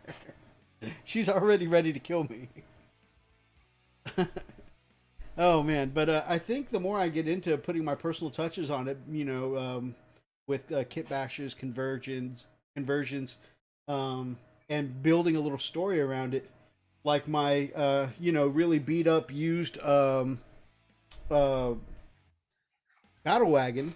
It was secondhand. It was kind of beat up. It was missing pieces, and I could have been like, "Oh man, well it's kind of junked up, but let me see if I can bring that up to standard." I was like, as I was fixing it, I wasn't just fixing it with the parts it should have. I was just started building a story around the fixing I was making. Then all of a sudden, it had a stage on it, and spotlights, and a guitar, and Yeah. Sometimes stuff just takes a life of its own, Yeah. Like you don't really have the idea, but as you add bits, the ideas come to you, and you're like, "Yeah, I had this idea all along." When I was last year, I was given all those old Marines. I got box and box of old Marines. I'm like, what am I gonna do with all these freaking guys? I kind of have this idea. I want to make an old Marine army where I'm not really using any new figures. I'm just using like ancient 90s figures, metal figures, all that. And I was kind of throwing these ideas around. And my wife and I mean, I've never hid the fact. I met my wife playing a role-playing game online. And we were playing a couple characters in a game called Rift. And the whole idea of where the characters were from, they were like nomads that live in a desert of a fallen empire. It used to be a great and big, powerful empire, and it fell down. And these are the guys that are left ruling over these ruins. And our guild and everything, we had put together some story and put together some idea, and we were writing fiction back and forth. And as we were writing fiction back and forth, we were adapting the actual comic that she and I are writing, and that she's been writing since the late 90s, and I've been doing variations of certain characters that we're using in this probably since the 80s in various forms to kind of build out a fully fleshed out story. That all came together because I was talking to a friend about 30K and how when the Crusades first came out, he was explaining some of the 30K lore that I wasn't aware of. We got the whole idea. I got the whole idea for the chapter, kind of taking all those different pieces and putting them together. So I've got this chapter that was on a planet that the Iron Hands and another group of Marines landed on during the Crusade, and like, hey, we were waiting for you. We're here. And it's this desert planet, but it's chock full of supplies. Oh, no. Lily will remember this. You're in a big. What have you done? you have gotten yourself in all kinds of trouble, haven't you? The joke about the lions. Yeah, I was going to about the lion. I may have crossed a lion in that conversation. Oh no. Oh no. So taking all these together, and I've been sitting here, I've been fixated on an arabesque type situation since I was playing that Rift game. So I've got this entire arabesque type chapter that I've built. And yeah, the colors and all the symbology and all the symbolry and all of their chapter specific titles and everything, you know, just, and then go, huh, I know what I'm doing with all these. I know what I'm doing with these 15 boxes of figures now. And it's gotten to the point where I'm going, I've got all these extra figures that I'm not going to turn into wolves. Well, maybe I'm going to turn them into my Death Speakers. So, you know, I'm building a second Marine army. Something I'm never going to do that. I'm never going to do that. I'm just going to make more wolves. Now I'm making a non-wolf army now. Just because the story and the lore behind it kind of reached out and went, you need to make me into something, you know? You know, it's interesting that you mentioned how you and your wife met online, or met in a game, and a role-playing game. And Lily and I, when we first started dating, we were playing WoW together. Every once in a while, you'll hear me slip, and instead of calling her Lily, I'll call her Vit or Vitality, because that was our WoW characters together. And a lot of our early interactions were like, you know, role playing with each other as Azrael and Vitality. And so, like, I mean, we stopped playing WoW years ago, but that's still kind of part of our interaction, you know, nowadays is, you know, even though we're not, you know, Azrael and Vitality now, it's still kind of like in the game, we're still kind of there, you know, in the relationship. And so it's interesting how, you know, you still, those things you do in game, you know, with your partner can keep working itself, you know, into daily stuff and further games down the road.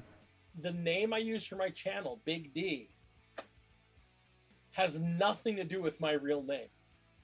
It is a character name in variations I have been using since the 80s.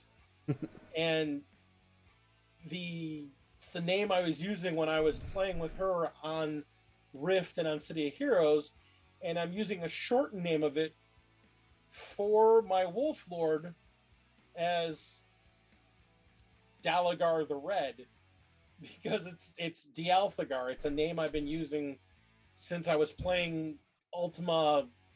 I think it was Ultima 2, which would have been like 1983. So it's a name that, I mean, I've been using the online name for all my gaming at least since the days of Ultima Online. So you're talking like 90, 98, 99. So yeah, I get that. I mean, Dialthagar, Dalagar, D, that's where that comes from. That's so awesome. I get that, you know, that online personality, that online character, that online fluff. You kind of, as a creative person, it's always great to create new things, but it's also good to have stuff you've done and learn how to adapt it so that you can interweave things you've already got up here and put a new spin on it. That's just as creative a thing to do. So Meek says, so your kids came around from role-playing, says a lot about you. Actually, both of my daughters are named in Elven. Lyra is Save the Queen, and then my other daughter is Tolkien-esque for Lady or Princess. my son's name is Raistlin. I don't really need to think I need to say anything more. Of course not. that chef's kiss. What's funny is one of his best friends when he was a little kid was my buddy's son, Elric. So Elric and Raistlin running together in the yard. Just the thought of that makes you kind of go, that's not the two streams should not cross. Okay, you don't play with him anymore. Now, I know I was showing off earlier, but we're talking about kit bashing. I'm going to shut off again because I'm really freaking pleased on how this came out. Oh, don't bother. I got you, fam. Hold on one sec. All right. Let's see. I set this up earlier. I'm going to go here. All right. Y'all don't pay attention to the prawns. Art of the week. I'm going to come right back to you, Pale. Here we go. Boom. Here's one of them. Okay, it'd be the second one. There we go. Yeah. Oh, that fur on his gauntlet you were mentioning earlier, that's what was the word you used for the burlap rope? It's jute. I don't think anything's shown on the stream though. Is it not? I'm looking at the stream and it's pure black. Okay. So my screen sharing. You forgive me, guys. Usually I'm not the one doing the tech stuff. You're all good. So screen sharing on Zoom won't bring it up that way. Let me try one of my other options. All right, stop screen share. Okay, let's see. What about if I go? Yeah. Yep, it's black. My bad. Oh. And now I've stopped screen sharing. I'm back to your beautiful faces. And it's still black. Okay, well. This is how Mythos broke the stream. Hello, potato. It's definitely not potato. It's the user now. The user can be a potato. Oh, yes. The user is a potato. Okay, so I'm like going to stream window. What window would you like to stream? Zoom. I'm looking at the Zoom. And it just goes straight to black. I broke it. We see why Mythos usually isn't in charge. I have never hid this. I've never hid this one time. If I bring this to the top. This is why we can't have nice things, guys. I tried to switch to Art of the Week and I just broke everything. Just broke it.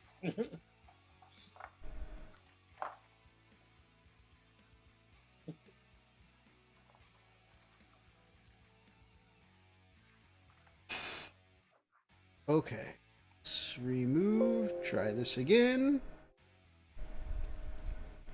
Add. Window.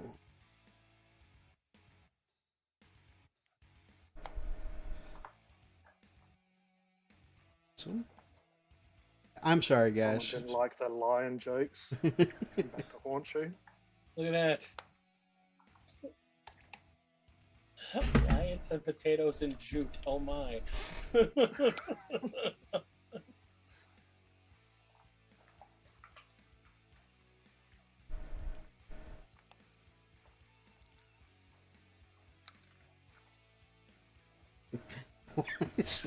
Why is Zoom? There's something on the screen now. Yeah, it's the sign into Zoom, but the actual Zoom screen keeps coming up black for some reason. Well, man, I almost had a stream where I was able to say, guys, I did it on my own.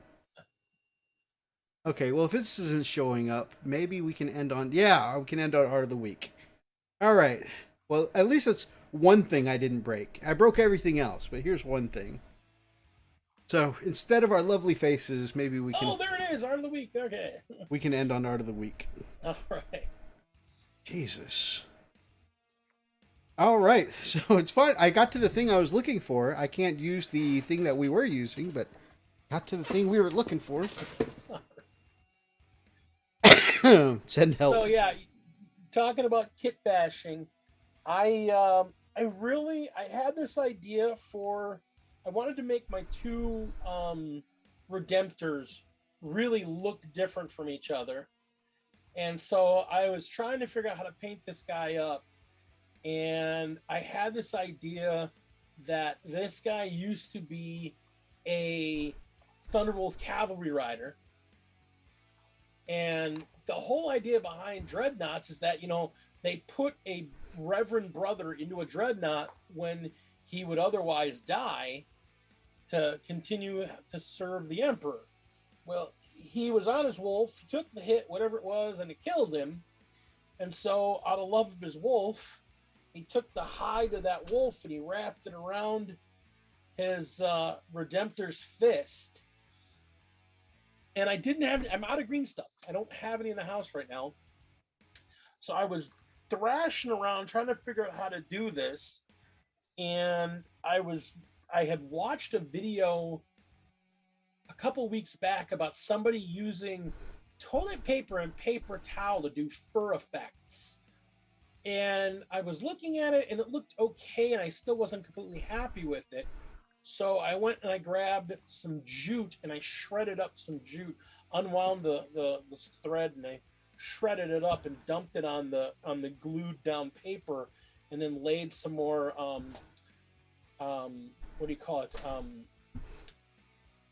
Hot Mod Podge over the top there. Just kind of really soaked it with Mod Podge and shredded more fur over it. And it really got this really awesome fur texture to it.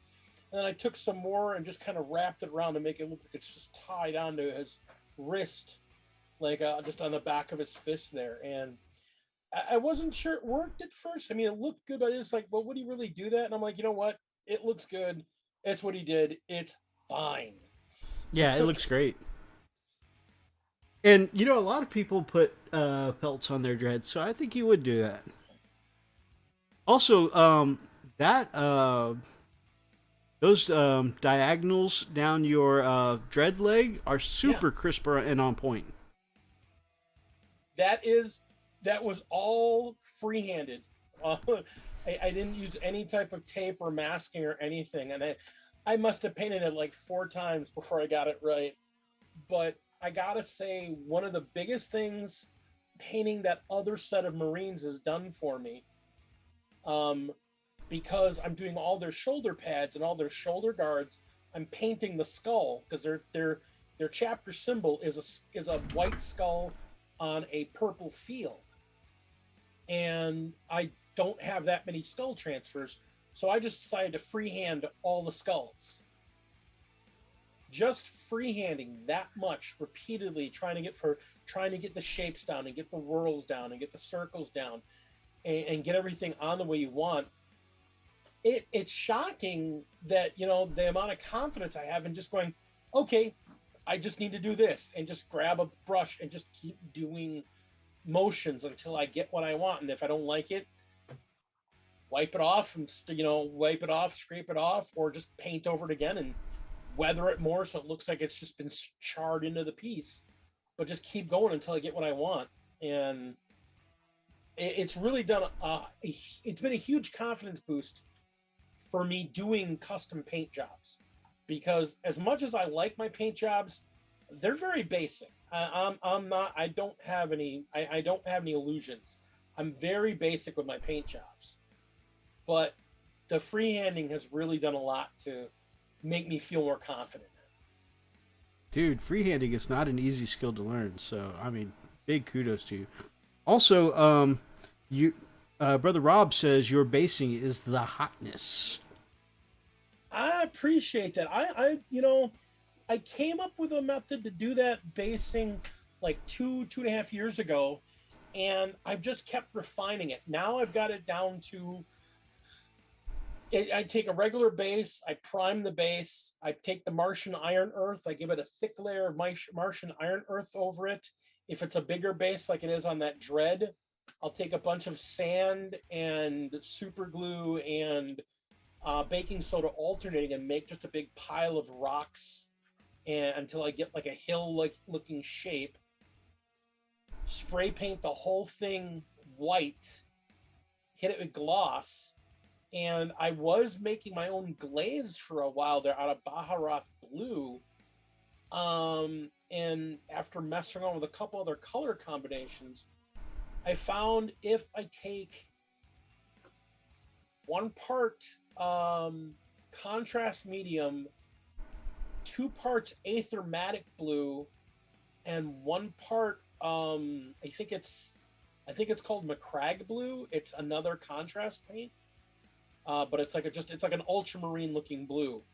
But you take 2 parts of the pale greenish blue, 1 part of the regular blue, and then 1 part of contrast medium, so it waters it all down. It just makes a perfect glaze to do the ice basing with, and then just let it dry. Once you put it, because you put on over a gloss, you let it dry. You put do a dry brush of white over it, and then hit it with another gloss, and it's beautiful. That's awesome. Is it alright to send you some pictures, Mephos? Oh, absolutely. Just yeah, send it. stuff I've been working on today, and the orc that I did last week. Awesome. We'll definitely take a look at that. I was doing some of the squig last night again. Right now we're looking at... Oh, go ahead. I was just going to say, and what I did today during the stream. Perfect, my brother. Right now we're looking at the ruined buildings from Pale Orc. I mean, I say that like he's the one who ruined the buildings, but I mean... The ruins built by Pale Orc. These buildings ruined by Pale Orc. I'd love to have a table like he does. Yeah. A nice big table that you can build terrain for. Oh, it's such a great looking table. And I love all the extra details like the buttresses, the window ledges. Did he say there what he uses as raw base material? Is that foam board, or what's he using? Did he say? Pale Orc, what are you using to build your stuff out of? What's the base construction material? See if he pops up in the chat. But I remember he did show some pictures before it was painted. I believe it's. I believe it was white because you can see in the picture below at the bottom. It looks like it might be foam board, possibly.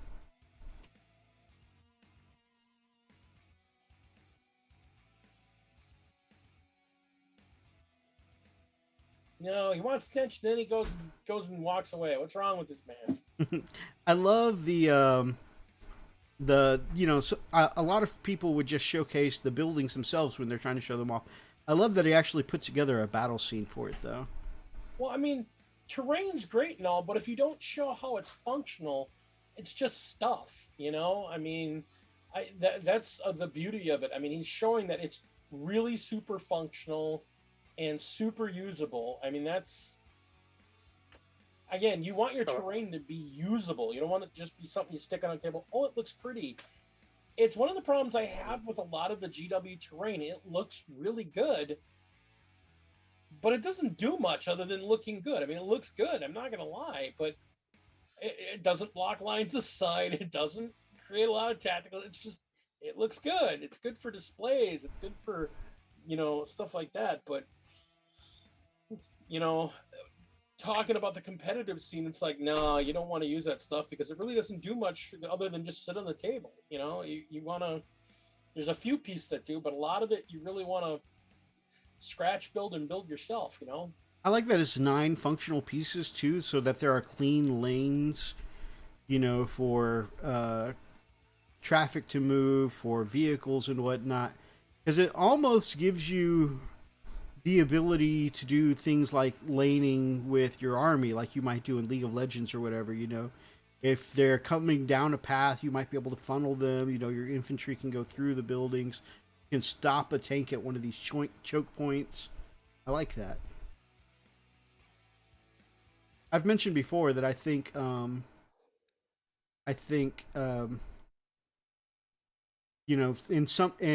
in some games and battle reports I've seen on TV and whatnot, like the tables look amazing, but I think in some cases some of them could use some cleaner lanes because, like we mentioned before, I was like, oh man, that Baneblade looks amazing, but it can't get anywhere in the game. Yeah. All right, G, tell us about this brilliant orc skin you painted up. Okay, is that the actual? Yeah, the to do with orc, the arm over his head. Yeah, it's the guy you got in your hand. Yeah, so I believe I mentioned it a little earlier. It's Castellan green. It's basically a little bit darker than Deathworld Forest. Sort of a darker, probably got maybe a bit of more blue or something in the green. But yeah, it's this one. I'm sure people might be familiar with it. Just built up to Elysian green. And then a lot of times with my orcs, to go the highlight, I normally add flash gits to the green.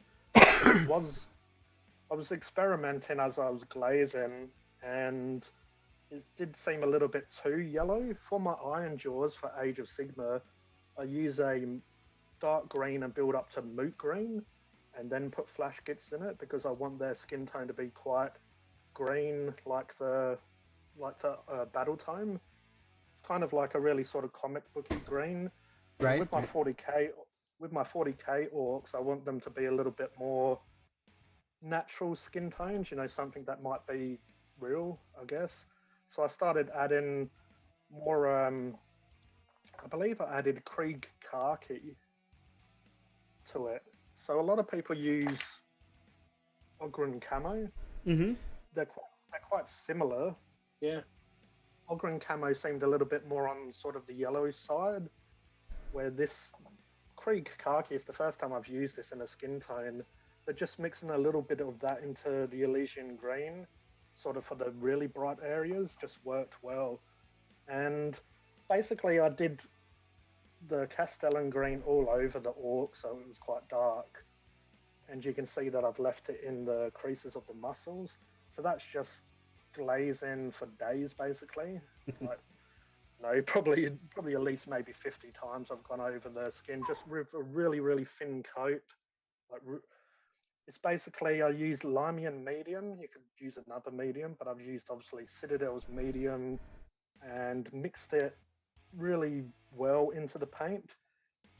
and then I use like a bit of cloth and you normally put a bit of water into it, the paint, a little bit of medium into the paint, and then you get that sort of nice consistency, but it always has quite a lot of moisture on it. So you just sort of dab it onto this. I mean, a lot of people use this technique. You dab it off, just some of that water and stuff can come off it. Mm-hmm. So the brush, because the brush I'm using is quite a small brush. It's a triple zero. So I've used that, and you just want a really small bit, especially because this orc is so small. Like, he's a lot smaller than our 40 might be. So you just go over the areas with the paint, and yeah, you just build it up, and it does look like trash for a while. Oh, Because when you go over the dark green, you know, it takes ages to build up that so it's not so translucent, so you don't see the dark underneath. Or you go through a stage where you just kind of want to put the paint on more heavy, but you put the paint on more heavy, it's going to leave more texture and marks and stuff. So yeah, you just have to trust in the process and just build up to that so it looks quite smooth and, you know, quite solid itself. And then I'll go back, some of the, if you see in some of his underarm, you probably can't see that well on camera, maybe the picture, but his underarm and his rib cage, I've gone back with the dark skin tone and I've mixed that with Elysian green. And you sort of want to come up with a color that's sort of in between. So you've got the really dark, you've got the light, and then you want to mix them.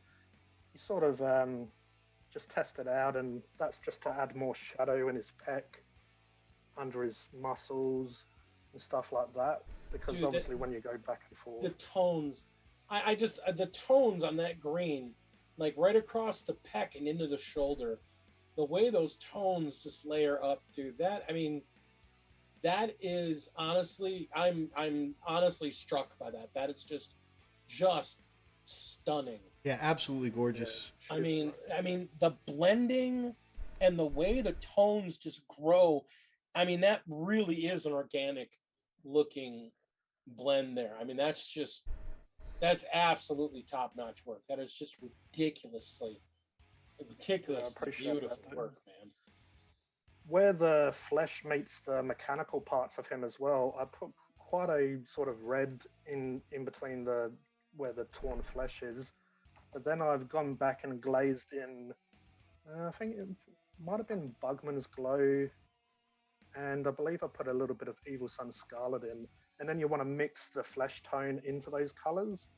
So it's sort of more, because obviously it stands out quite badly first. It looks like it's unnatural. And then you want to come back in with your green glazes. So the red goes into the green glazes quite naturally. So you just build up these greens mixed in with reds and flesh tones. And then if it comes across a little bit too much, you come back in with your green tone, and you start blending in where the red meets the green, just so it's smooth. And then if it looks a little bit, you know, just a little bit bad how it's blended, you go back in and just blend in that green a few more times until it looks like a smooth transition. The effect is great because it really does give it like an irritated, puckered look around the middle. Like there are obvious signs of surgery and healing there. Yeah, I mean, sure. honestly, that's that color tone, that shift in the skin. Honestly, that's almost like a photorealistic level of green there. I mean, that's just ridiculous. I mean, and gee, that's just honestly, I remember seeing this when you threw it up on Insta, and I'm stunned by it. I mean, I just can't. Every time I look at it, I just notice, you know, the more of the texture and the light and the shading on that thing, especially in the recesses. And I mean, there's no other word for it. It looks really organic. And that's, for a painter, that's a hard thing to do, you know, to really make something look that organic. And it really, really does, man. Yeah, obviously I've been painting like orcs for a while, and yeah, just a lot of times I want to do videos on this, you know, for the channel, But to get to this level, it's sort of hours of work and it's just a headache to edit. That's why a lot of my painting videos on my channel, I do them a little bit more basic, a little bit more like Games Workshop's painting style. And then I'd try to maybe put a bit of glazing or, a little bit of harder techniques in there. But yeah, if I want to get them to this level, really, and I sort of want to, I guess, enjoy it. And, when we do the hobby hangouts, all of us guys, I can just spend time, we all chat, but then I'm glazing and, it takes a few hours to glaze and glaze and glaze and it can get quite tiring. But, when you get, I have to say, a lot of my stuff, I'm one of those people, because I do art as well, like drawing and stuff like that. I'm one of those people that they see the work and they say, oh my God, that's amazing. But I always see room for improvement or don't really see what other people might see, how good it is. But I have to say, this model I'm pretty damn happy with. Like, As you should be, my proud, brother. I guess, Yeah, you should be, man. I mean, plus looking at the white shark squig, Yeah. dude, you're freaking ridiculous as what you are. Seriously, I mean that's, instead of doing like a video where you're trying to teach people, when you do something like this, honestly, this is something when you're spending those hours and hours and doing it, that's something to, like, honestly, I would say throw on Twitch. Get yourself on Twitch where you're just going through your process and let people just see the process and see you go through it, because it's not something you can just teach like in a 15-minute video. And that is something that if they really want to know how to do it, they need to see how much work you put in. Because I mean, like he's showing right now, that freaking squig, dude, that's just dumb. I mean, in a good way, but it's dumb, man. I mean, it's like, damn. I mean, jeez, that pink. Again, you Looking go really back good. to that. You really got, honestly, man, you have a talent for doing these organic colors. I mean, that is a realistic looking color. As somebody who's had albino pets, multiple albino pets, multiple albino reptiles, that is a very, very realistic organic color, and that is not an easy color to achieve, and you've just knocked that crap right out of the park, man. Yeah, so again with this one, I was looking at Great White Sharks is obviously what the Great White Squig is sort of based on color scheme. I wanted to go quite similar to the art with Mozrog and Chomper, the squig. But when I was looking at albino animals, like you sort of mentioned, they came up with some sharks or fish that had that quite pink tones, and that's why the fins or the scales on the squig are quite red, because those sort of fish, they had pink tones, but then their fins and stuff were quite red in comparison. Yeah. And yeah, as you said, I was looking at albino animals, and what I did is basically, I mean, you guys saw some of the work in progress. I did Emperor's Children all over it, so I did a few coats of that to get like a nice base coat. And then I've started adding white with medium. So I'm using this white grey by Vallejo, because Citadel greys are quite, whites are quite crap. So mix that in with the pink.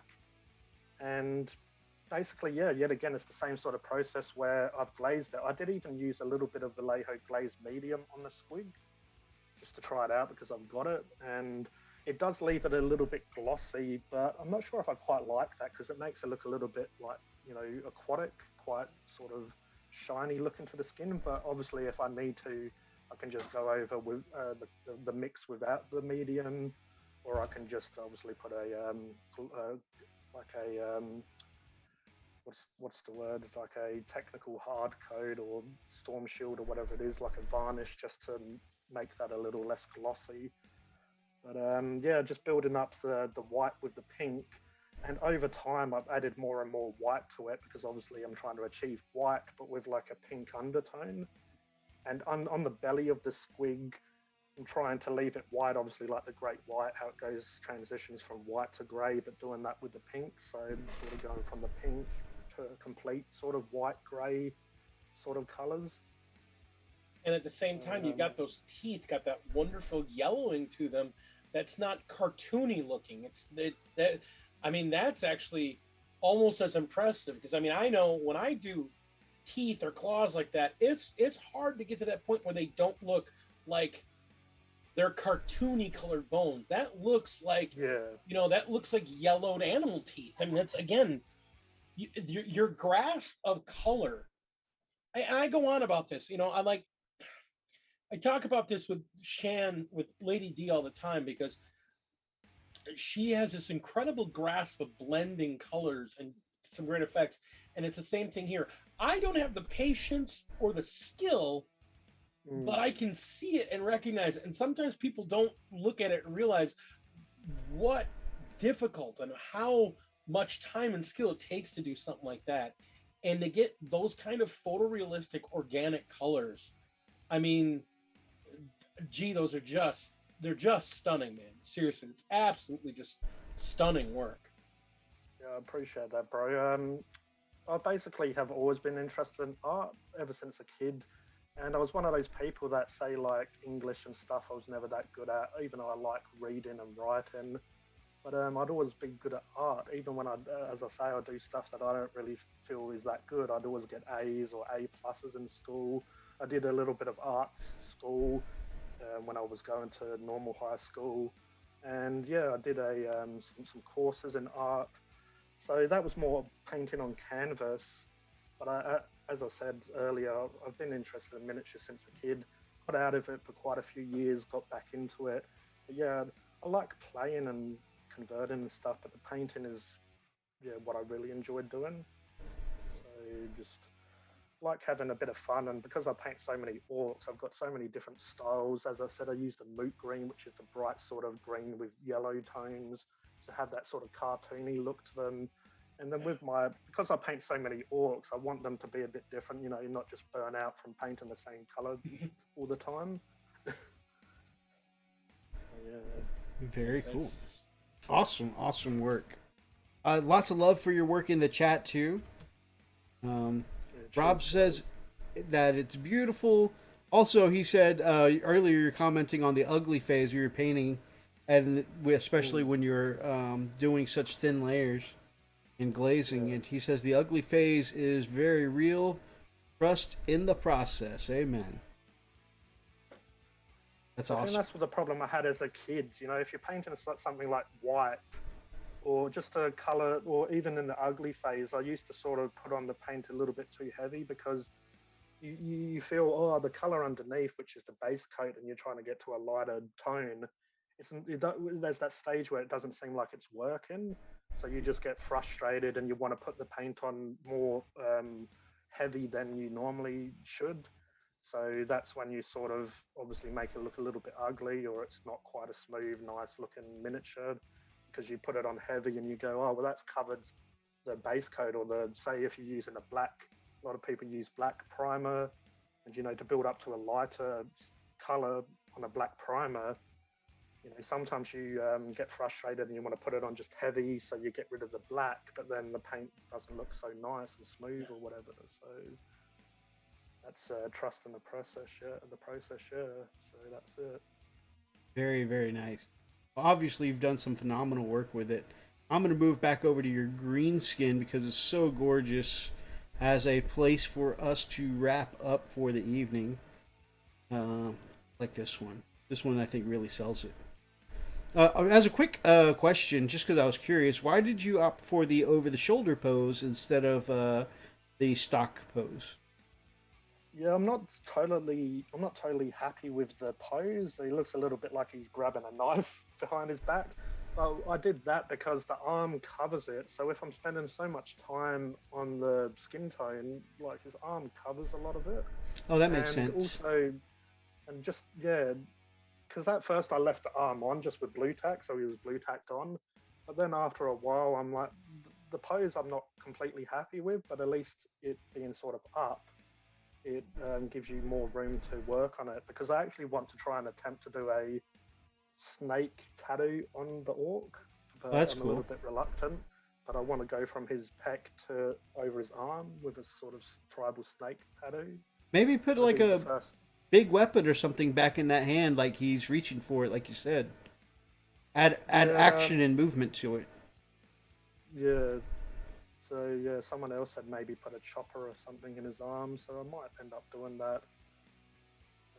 Even though it doesn't sort of, he only has the claws, and he has and I didn't put his banner pole on. I might still include that in the miniature somewhere, but I just thought it takes away from the orc having this huge snakebite glyph in the background. It sort of yet again takes away from the work that I've done on the orc. Makes sense. I mean, your eyes. You don't want to take away from that chest and that shoulder. For sure. I mean, seriously, dude. I mean, I can't stop looking at that blend where the peck goes into the shoulder and into the trap. I mean, just that meeting there. I mean, again, it's like, it's a beautiful blend. Hey God, it's just stunning. I'm gonna take my orcs and throw them in the trash now. I hope y'all don't mind. Nah, man. It's taken quite a few orcs to get to this point, and yeah, now I sort of want to go back to some of the other ones, and as you said, either throw them away or just work on them more, or or from this point forward, just try to up my standard. I got a gallon jug of acetone, and I can use more sprue goo. So. All right, my brothers, to wrap up for the night, we've talked a lot about personal lore and some of the conversions you use to make that happen, or sometimes the other way around where you do a really cool conversion and you build your lore to match it. What are your closing thoughts for the night, Big Dee? Make your armory yours. I mean... Oh, yeah. It is one thing to be able to paint beautifully. I mean, I would never take away from somebody that can paint an army beautifully. But if you can paint an army beautifully and make it your own, that is, I think, 10 times more impressive than painting an army beautifully so it looks just like the figures on the box.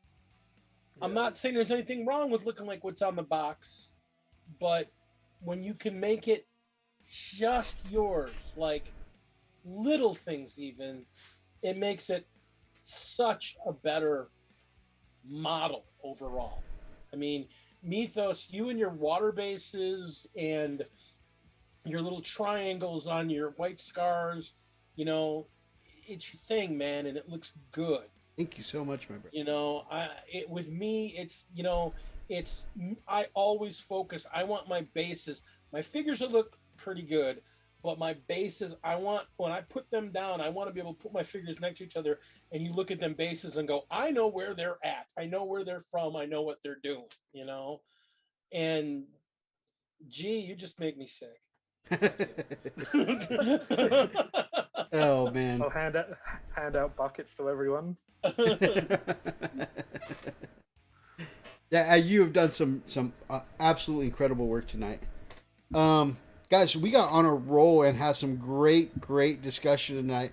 So those that are have sent in pictures tonight, and those that have been sending them throughout the week, I will get them up on a future episode, probably next week on Art of the Week. Man, we just got into some really great discussions tonight. G, my man, what are your closing thoughts besides handing out people to buckets of acetone because your work is so good? I just want to take this time to say I really appreciate you letting me on the show. It's been awesome to chat and share all of our ideas with everyone, and to sort of talk about my miniatures a little bit more and my love for sort of orcs, I guess, orcs. But yeah, it's been really fun. I love discussing the hobby with, Big D and people like yourself, because we all sort of love it in this similar way where, yeah, it's just about making stuff your own. Like, that's sort of what the theme of tonight was. And as Big D was touching on, you can make, say, ultramarines, and they're a nice color scheme. You can make them, like the box art, as close as you can. But it just feels more personal when you do lore, when you do color schemes that sort of have the ideas in your head and it comes to life in a miniature. I didn't know if the pink squig was going to work out, but a lot of people like it, and yeah, it looks awesome. When I see it, I'm like, because a lot of times I like the art. I like how Games Workshop do them. But sometimes you just want stuff to be your own. Because a lot of times when I see people's work, I love it, but I want to stay away from that because I want it to be a bit more unique. Right. So people aren't going to be as interested in looking at the miniatures if it's just the same as what some other dude's done. So I feel if you make them more your own or it stands out and it's unique, people are going to want to look at it more. And that was the idea with the Blood Moons, my Orcs, my Beast Snaggers. And yeah, I just want to say to people, just paint, don't really overthink about it. Use colors that you might not think will work, like a bright pink, and just go with it. And you'll probably end up loving the results because it's kind of it's learning as you go. You learn, you know, you see a color and you think, oh, I don't know if that's going to look good or not, or people might think it looks stupid or whatever. But then you learn as you're doing it. And yeah, you end up normally loving it, or even if you don't love it, at least it's really unique and your ideas come to life. So yeah, just my closing thoughts is just, you know, don't be scared to try and be different, stand out, you know, with a high vis shirt on, with some rave sticks, and just be different. I love that idea to close on, because the more you experiment, the more you learn what you like and what you don't like, what works for you, what doesn't work for you. You know, whether it's pink squigs, adding fur to all your miniatures, trying the other hand for the stranger. I mean, you learn what you like and what you don't like. And I'll suggest quickly to paint in really thin coats, because this was coming out a little bit more yellow than I liked. As I said, it was going away from realistic into a little bit more cartoony comic style. But because the coats are so translucent, I just went in with a slightly different green tone. And then it just, because you're not putting on the paint too heavy, it still just looks smooth. So, you know, that's just another little something I wanted to say to people. Try your best to not go too heavy with paints. Use wet palettes, use a bit of towel to wipe off some of the paint so it's not overloaded the brush. And that's how you get some nice, clean looking skin tones and whatnot. That's a really great piece of advice. Similarly, last Friday when we were hanging out, I did the same thing, highlighting up my squig too much. Started as purple and it went into pink. And I'm like, oh man, I've really highlighted this too far. But since I was working in thin layers, I was able to go back with, you know, some more purple, really thin it down and take it back into the purple spectrum. Yeah, so you just need to trust. You have the ugly stage, and then if you just, you know, paint bravely, just push through it, you end up getting to the point that you want. You just have to trust the process, as we've said a few times tonight. Absolutely, and Rob says that all the time. Paint bravely. Those were the exact words I remembered when I tried airbrushing triangles and racing stripes onto my Xiphon Interceptor. I was like, oh man, I don't think I have the skills for this. And I remembered him saying that, and I was like, all right, let me try this. All right, guys, thank you so much for joining me. Man, the links to these beautiful gentlemen are down in the description below. Dee, give me 20 seconds. Pitch your channel and why people should go to you and why everyone loves you. I'm the GameCraft Dragon. I'll teach you how to do new things with your figures and talk about how you want to play the game. That's become a big thing lately. It's not just talking about what you do, but why you do what you do to play the game. Yeah, you've had a lot of really good discussions about playing, whether it's been meta, whether it's been narrative. You've been done a lot of really good discussions about your options playing the game. It's funny. The more I play, the more I think about playing the game and what I want to be as a player. I remember we talked about when Ninth came out. I wanted to go and actually be a competitive end player. And I don't think I want that. But I do want to play better. I want to play more competently. And you only get better at it by practicing playing better. So. Yeah. And playing against tougher opponents. I like to think of Jake when he wisely said, sucking at something is the first step in learning to be kind of good at it. Yep. Exactly. Absolutely. G, my man, they can find you down in the description below. Sell us yourself in 20 seconds. Why are people going to G the Hypersapien? Okay, I have the channel G the Hypersapien. Basically, it's sort of the hobby channel showing my updates, showing the armies, showcasing my miniatures, but it's mainly about orcs. I review Games Workshop orcs, Cromlech orcs, RTLW orcs, and other various orc miniatures. I also review products, so stuff like wet pallets and different stuff like that. I've got a few techniques as well. A lot of us use sprue goo, so I teach you how to use that and how to make it, and other stuff like filling squig gaps on these squigs. They're beautiful models, but they have some terrible gaps when you glue them together. So yeah, just all little bits of hobby that I learn over time. I have a few painting videos, but yeah, if you love orcs, you're gonna love the channel because that's what I'm about, really. I have a few other stuff, but it's mainly orcs. I mean, I go into Space Marines or something and then just can't help but come back to orcs. Awesome. And some of our friends have been with us for about 3 hours now. Joe Marcos, my man. Wow. Great to see Hey man, you. what's up? So, G, my man, some of our friends have been hanging out with us for about 3 hours from now or more. And after this long, if they're feeling funkin' hungry, where should they go? Okay, so I've recently started a food channel, Funk and Hungry. It was sort of just a passion project because I've always liked food channels on YouTube. And just to keep me busy as well as doing the hobby, I just started this channel. And it's actually not doing too bad. So after about 8 weeks, I've almost got 100 subs. And on most videos, I get a lot of people saying they love the work, love the way I describe the food.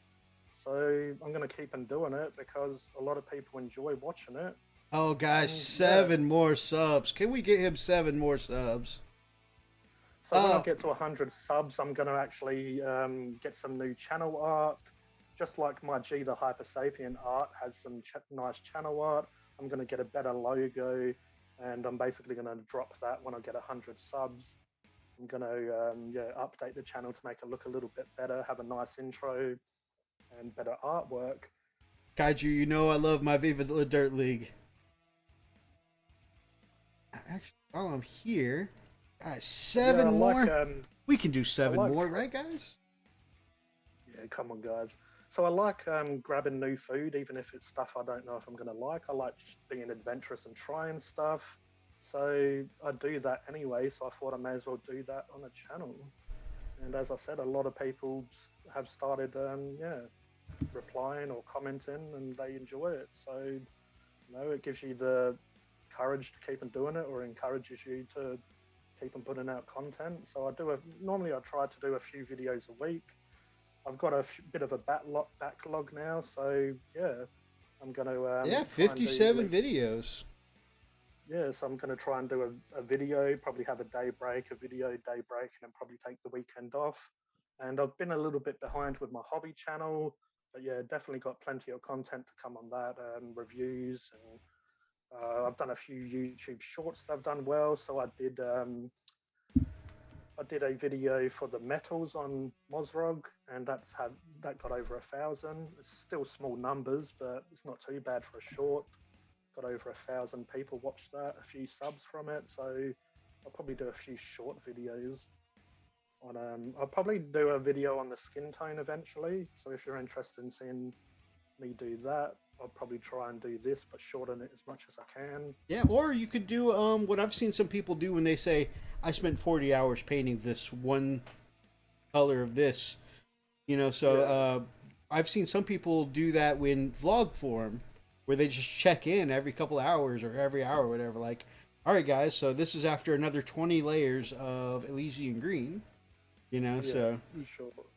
Because I know you said that the editing, 40 hours of skin tone can be a nightmare, so that could be an idea for you. Yeah, so my painting videos were a bit longer once upon a time, like 40 minutes, 40, 50 minutes. Now I've tried to do them more about 20 minutes or less. So yeah, as you said, instead of showing as much, I'll probably just paint the base and show, and then come back and then say that I'm going to glaze this, show you the mix, glaze that, and then put on the glazed highlight after that. And yeah, Robert Shafar's brother. Yeah, I think that's a great idea, and I would make sure you include, man, even sometimes halfway, because they, show people the ugly stage that they gotta Yeah, continue to build up those layers and glaze past. yeah, for sure. Man, I'm getting hungry looking at your page right now. Hey, I didn't realize you did a Halloween Carolina Reaper. Oh, I know Yeah, what I'm so- watching after this. So Domino's had this Halloween roulette pizza. They put on one slice Carolina Reaper hot sauce. But I like hot sauce, so I was looking forward to this slice. Not like a lot of people, oh no, I don't want to get the slice. And obviously because I did it by myself, I knew I was going to get the slice. So took away the fear when I knew I was going to eventually have it. I'm gonna eat the whole damn pizza. One gonna be hot. I'll let you know when I get there. Trust Actually, the was process. delicious. That's the best comment for tonight.